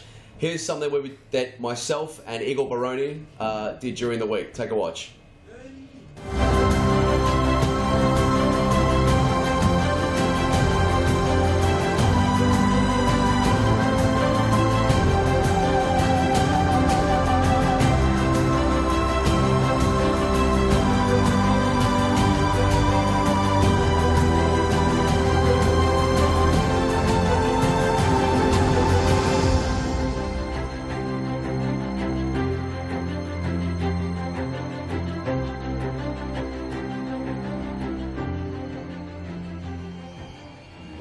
Ahead of the massive event on July the 2nd, Igor and myself decided we'd have a little PASCOE versus FITZROY skill challenge. Igor, are you ready?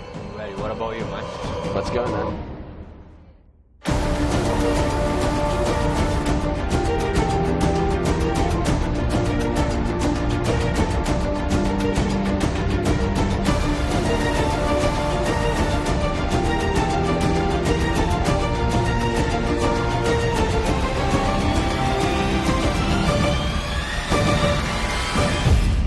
Today, Igor.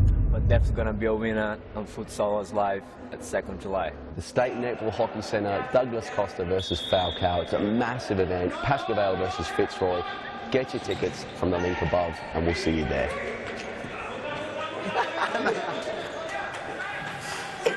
Well, as we're back live with the game between Brunswick and HUME. It was a great ad, Daniel. Was that fun to film? Yeah, it was a lot of fun. Good fun. A lot of good fun with Igor Baroni. He's a champion, isn't he? Yeah, a good friend of mine. He's recently joined us at Futsal Oz. He does bits of coaching and helps out at the Brunswick Centre, and he's just a great guy. Very nice guy.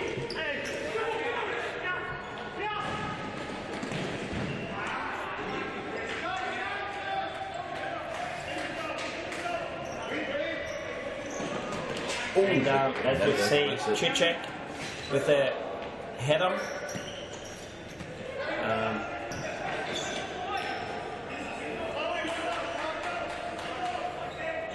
Hume to bring the ball back in.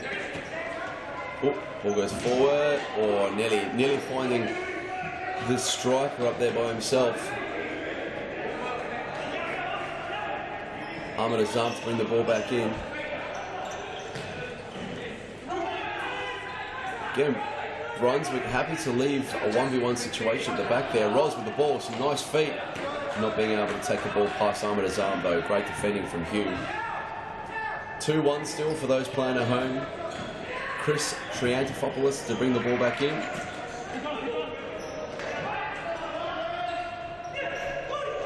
Oh, nice turn from Momatali. Comes away with the ball. He's kept it in. Good goalkeeping. Great goalkeeping. It'll be a corner. Brunswick players not happy, saying the ball went out. Great save. Excellent defending from Brunswick. And Ross to bring the ball forward. Oh, it's Kubik! Oh, great save, Clayton Chappell. Now Momatar with the ball out wide. Another great save on the counter-attack. A nice little bit of action there. And Brunswick to restart the match. And the goalkeeper's taken, the referee has deemed that the goalkeeper's taking too long to get rid of the ball. So for those people at home that don't understand the rules, the goalkeepers have 4 seconds when they grab the ball or have the ball in their hands in which they can play. So obviously futsal is a fast-paced game, and we like to keep the game moving. So that rule is there for, well, a few obvious reasons. But this is why HUME now have a free kick. Well worked, but again, the Brunswick goalkeeper equal to the effort. And just thinking how many more shots can HUME put on goal. Roslin again holding the ball up very well.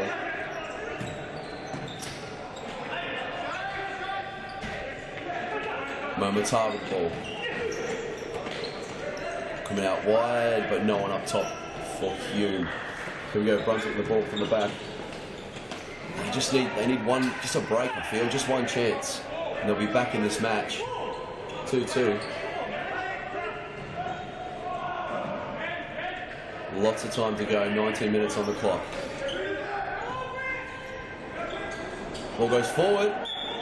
Oof. And Roz nearly scoring with a very, very similar goal to the way that Paul Varenti scored in the first half. Here we go, corner now from Roz.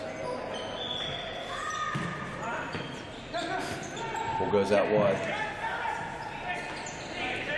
And giving the ball up to Jason Barrientos, but defending very good. The defending was equal. Here we go, Barrientos with the ball now. And HUME Brunswick not allowing them to play. HUME actually pressing high up the court at the moment. Both teams beginning to press and both teams struggling to keep a hold of the ball for more than 4 to 5 passes. Oh, it was a great idea.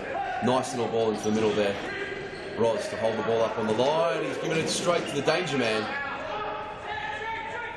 Brunswick to bring the ball back in. Chipped away. Great defending from HUME.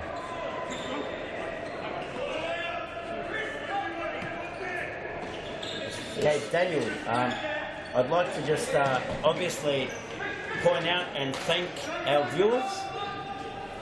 We've got all 40 of them at the moment watching. We will, I suppose, we'll go through some of their comments. And yeah, we'll talk about some of the comments on the YouTube. Yeah, it'd be good if we can get some of them up. We've been asking viewers each week if they can have some bit of interaction between us and the live stream. So we'll see if we can get a laptop in here and see if we can get the comments up on screen. Brunswick with the corner. Oh, the shot going all the way through, but coming off the post. Clayton Chappell didn't know much about it. There's a bit of froth on the YouTube live stream.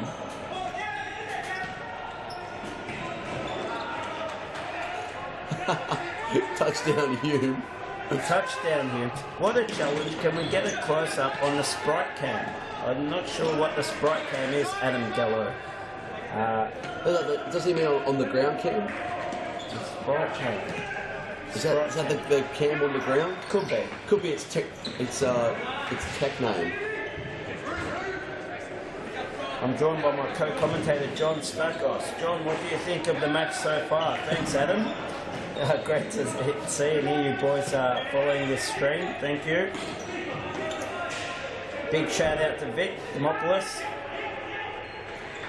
Big shout out to Vic Demopoulos. As John Stakos says, it's been a tight contest so far, much similar to our predictions made in the pre-game show. So thank you, John. Looks like this game does have a second commentary team. Yeah, it's it. To us. It's a guerrilla commentary team. It's what, and that, Daniel, is what we call froth. I mean, we love Major it. froth. We love it. We love it. Major froth. Someone somewhere with a GoPro. Adam Gallo replies to John, and that brings us to the close of the close of the half. Tune in after the break to hear the thoughts and opinions of our expert panel. The first half just played. Sorry, Adam and John, we've just caught up with the comments. However, if it was live, we would have been able to interact with you a bit closer. Great to see that Vic Demopoulos has left a comment there. a bit of froth. There's a lot of froth. Who's this here? Someone love it. James Lindley as well. James Lindley, I got coached by D10. I played for Cambio Cumbre, the best in the West. James Lindley. James Lindley knows RZ9. That's it. He knows RZ9. He knows Rico. Next week. Not bad. Hello to Kutaisi, free kicker. James Lindley, if you're listening, leave us a comment. Are you coming to the match on Saturday, July the 2nd? Douglas Costa versus Falcao. Rico will be playing. And so I think we might have a little challenge here between where our furthest viewers are coming from. We've got Vic Demopoulos from Coronado Bay and Phillip Island. Vic Demopoulos is actually Andre Caro's biggest fan. There you go. I'll tell you what, there's a few fans. There's a few of Andre Caro. Some call him the king. Yeah, so to King say Caro. biggest fan of Andre Caro, I'll tell you what, there's a few people claiming that. I think Mario Duarte, a big shout out to That's Mario. it, big shout out to Mario. The team here, he is a massive frother and a big fan of Andre Caro Big as well. time, he loves futsal. I'm a big fan of Andre Caro. I tell you what, he keeps getting better and better and better. Andre, It's true. Mate, about 3 months ago, I thought, mate, Andre has improved so much. Out of sight. He can't, you know, how much better can he get? And mate, 3 months to now, he's a different player again. So, you know, hats off to Andre. I think, look, personal opinion, he works 15 times harder than anyone else. And, you know, it's a credit to him and his discipline and hard work. And it just goes to show everyone out there that you put in the hard work, you get the results. It's very true. Well done to Andre and his, I guess, his discipline and work rate and work ethic and just everything that I suppose some people, his attitude, you know, I think he makes it look easy, but it's definitely not. It's simple, but it ain't easy, and that's the hard work and discipline, and that's what makes Andre a standout from the rest at the moment. And there you go. So Daniel Capillaro, I think we've just been boomed. So the alternate commentary team resides from Kansas State. Kansas State. So from Kansas State in the US, we've got a commentary team out there. I think they've just trumped us, Daniel. It's not bad at all. I tell you what, a big shout out to you two frothers. That's it. Certified frothers. If I had a stamp, I'd just go boom, certified.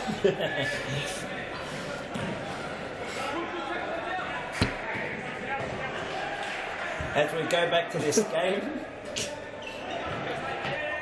can you see Brunswick scoring an equaliser, Daniel? And more importantly, can you see a third goal from Brunswick to steal the win? I see a third Yes goal or from no? Hume. I see an equaliser from Brunswick. Okay, so 2-2, and then a winner from Hume. Yeah, bit of futsal damas looking into the there you go. looking into the crystal ball. Futsal damas. That's it. Yeah, Nostradamus. Come on, mate. He's a predictor. Yeah, I know Nostradamus is a good friend of. He's a family friend. He's a family friend, yeah. 11 minutes to go. Have they got a timeout? They've still got both timeouts as well, both teams, for this half, I believe. Clayton Chapel to throw this in. That's it, to bring the ball back in. I'd like to see him go longer. Long. Yep. There it is. Oh, that's too long. Go long to feet. Like a quarterback. Tell you what, Jason Barrientos can hold the ball up. He can. Very well. So I'd be using him. I'd be throwing the ball to his feet. Definitely. Not just a goal sneak. Calling for the flankers to feed off him. Not just a goal sneak. Very skillful. And he's also very clever. Yes. He's very clever. He's got a lot of futsal smarts. Good save, Clayton, and that should have been a counter-attack. And he started a counter-attack. Oh, lucky Jason's right idea there. Corner. Let's have a look at what Hume can produce here. It's been a bit of a stalemate the second half. Yeah. We had a lot of action early. Not much is going to live up to. Not much. Metro. Exactly right. That's We just gave it a season just before this, And I think everyone's still coming down from that game, Danny. Yeah, definitely. I know Harry is. So Harry had to leave. We've seen some beautiful goals in this game with the head. Not easy to score headers in futsal. And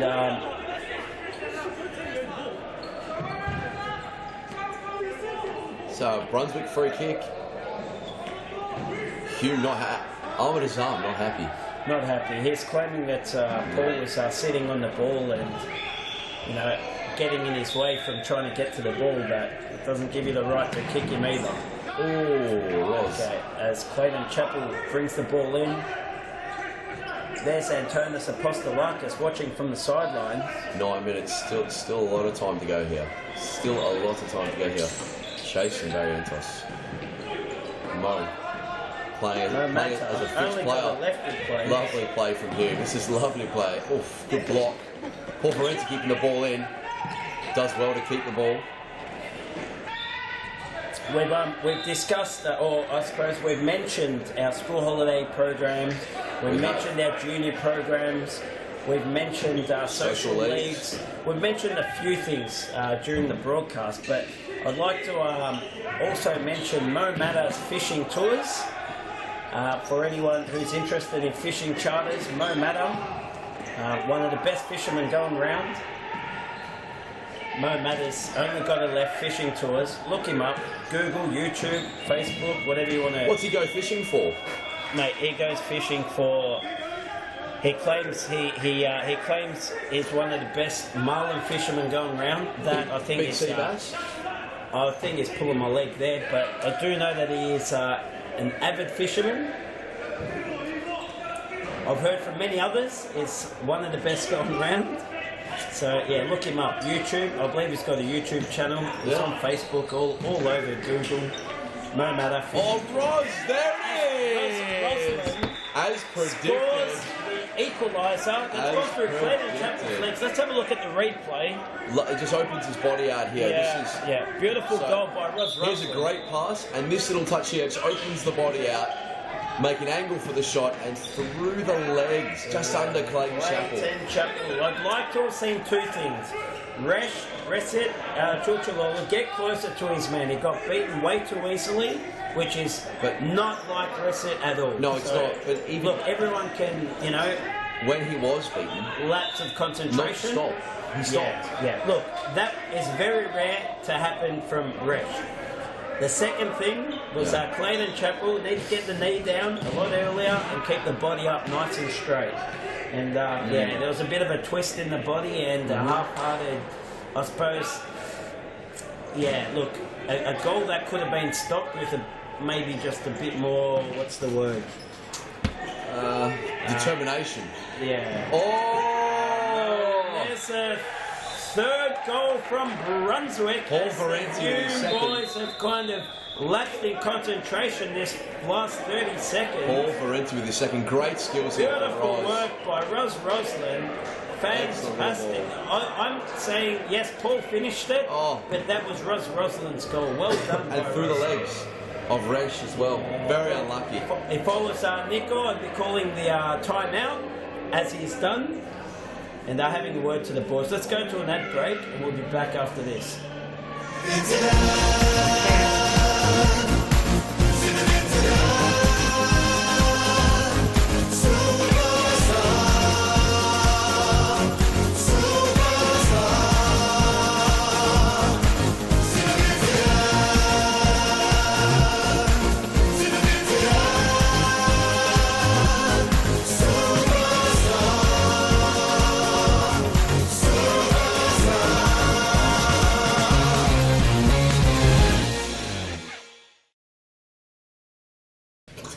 As we're back live for the Brunswick Hume game, it is 3-2. Let's go down to Morgan. Morgan, what have you got for us on the sidelines during this timeout?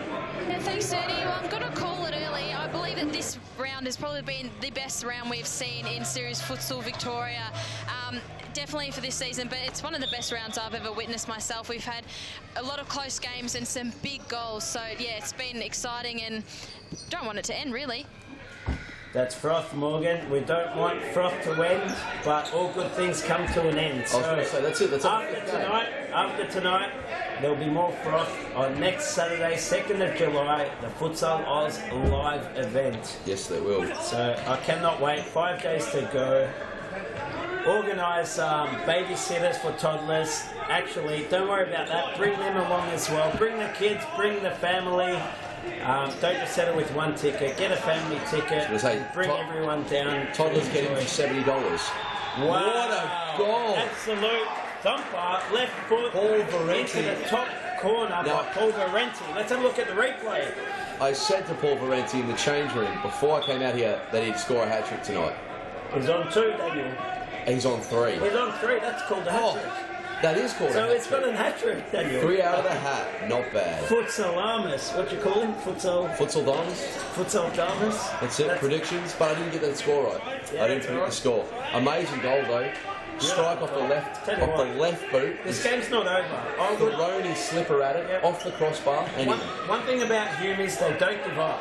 They don't. And as long as you've got Resit on the field, you've got Chichek on the field, Mo Mata, the amazing left foot, this game is not over. There it is! Oh, there we go! Armidas at the back post, set up beautifully by Ubi Chichek. Let's have a look at the replay. This Chichek with a great ball. Mo just bringing the defence across to the right. Beautiful play here. Ball being switched to Chichek, left foot, driving it. Now, Roz had to try and get a foot on this because Azam was there. But Azam was there anyway. That's right. For any of the kids watching, that was an absolute deliberate back post pass, and that was not a shot from where Ubi took that. Definitely not. So, very good play and smart play by Ubi Chichek. Well done. Here we go now. And this game is not over, Daniel. No, not over at all, mate. This could be a 5-4 game. It could be a 5-4. Yes. And if it is, then all my predictions have come true. Well, I'm not saying Hume are going to win, but I'm saying that there could be an equaliser in this, and then somebody is going to break the hearts of the opposition. That's it. Heartbroken. So... It's a good ball from Mo Mata. My guy gets a foot in there. No, he needed to as well. Dangerous.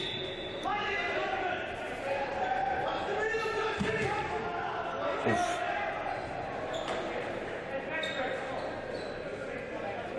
And, ball to come in from the side here. I'm just watching. I'm in suspense. No matter, the left foot. Down the line. Actually, I've been corrected. His fishing tours is called Only Got a Left Fishing Tours. So not Mo Mata Fishing Tours, it's Only Got a Left Fishing Tours. So just Google it. Only Got a Left Fishing Tours.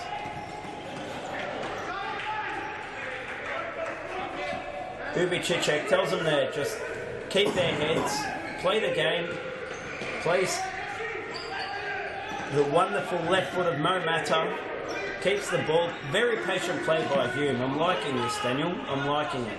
They're not forcing, they're not rushing, they're not thinking they're out of time. There's still at least 5 minutes left in this game. So, question: do you feel they are missing?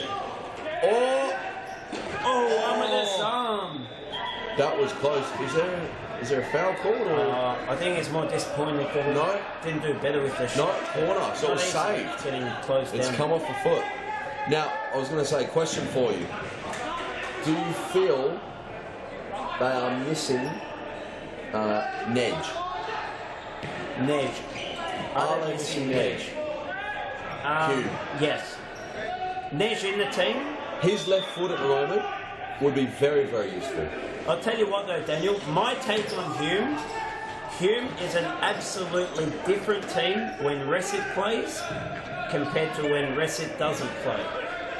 So in my mind, Resit, he's not their best player, but he is definitely their biggest leader and their rock in the team. When he plays, the whole team plays differently. Yes. And when he plays, more often than not, Hume end up winning the game. Yeah? That's my take on Hume and Resit. So my stats might be wrong, but that's definitely how I feel. Yeah. Hume and Resit Chulchulolu when he's playing. Oh, that was a great ball across the box as well. Brunswick not alive to it. and the ball just going out. Luckily for Brunswick. Here we go. Hume sitting inside their And own now half. our commentary team from Kansas State. One said, and that's in the end zone. I think referring to an American football type play. And the other one, John said that was a lucky goal. However, I would disagree, John. Ubi has put the ball in the right spot, in the right areas of the field, where more often than not, it's a game of percentages, where hit the back post. If the defender didn't deflect it in, then Armada's arm was there to tap it in anyway. So I wouldn't say that was a lucky goal. I'd say that was a well-worked goal and a smart piece of play by Ubi Cicek. Number 9 for Hume. Oh, here now it has the could be. ball and will. Very unlucky there. Hoping he would make it 4-all to give us a thrilling. He just tried to rule out with a little back heel there to take it past the goalkeeper. Oh, wrestling, some great feet. Some great feet. It's come through to Jason Barrientos. And he's one-on-one here. To Paul Varenti. Great save, well done. Oh, and he's kept it in. Cicek's kept it in. And that'll be a Brunswick ball. He's called a Brunswick ball as well. Armada's arm throwing his big to the ground on the corner, on the bench. He's not happy. So you see Brunswick just kicking the ball out now. Hume to bring the ball in. So we do have a minute left on the scoreboard. However, with the stop clock, this will drag Jason out. Barrientos out to Mo. Mo Matthi's shot. There's 50.3 seconds. 3 seconds, that's it. Long throw. Oh, Varenti Sloppy defending there. nearly getting his fourth of the game there. So are we going to see an equaliser? Brunswick. Jason Barrientos getting there. He's just pulling the ball out. Pulling it out. Almost an equaliser. It looked as though it was a handball on the line there. Could be an equaliser in this stadium. From the Brunswick player. I couldn't see who it was. Oh, it's hit Jason Barrientos on the shin. Very unlucky. It's like pinball in there. Brunswick with the ball to bring it in. The ball goes long and his foot's in the court. You can see that from out. Hume to have a side ball. The shot clock is running low. Thank you, Adam Gallo. 30 seconds to go. How long to go, production team? There's 28 seconds. The boys from Kansas might be hoping that Hume get a three-pointer.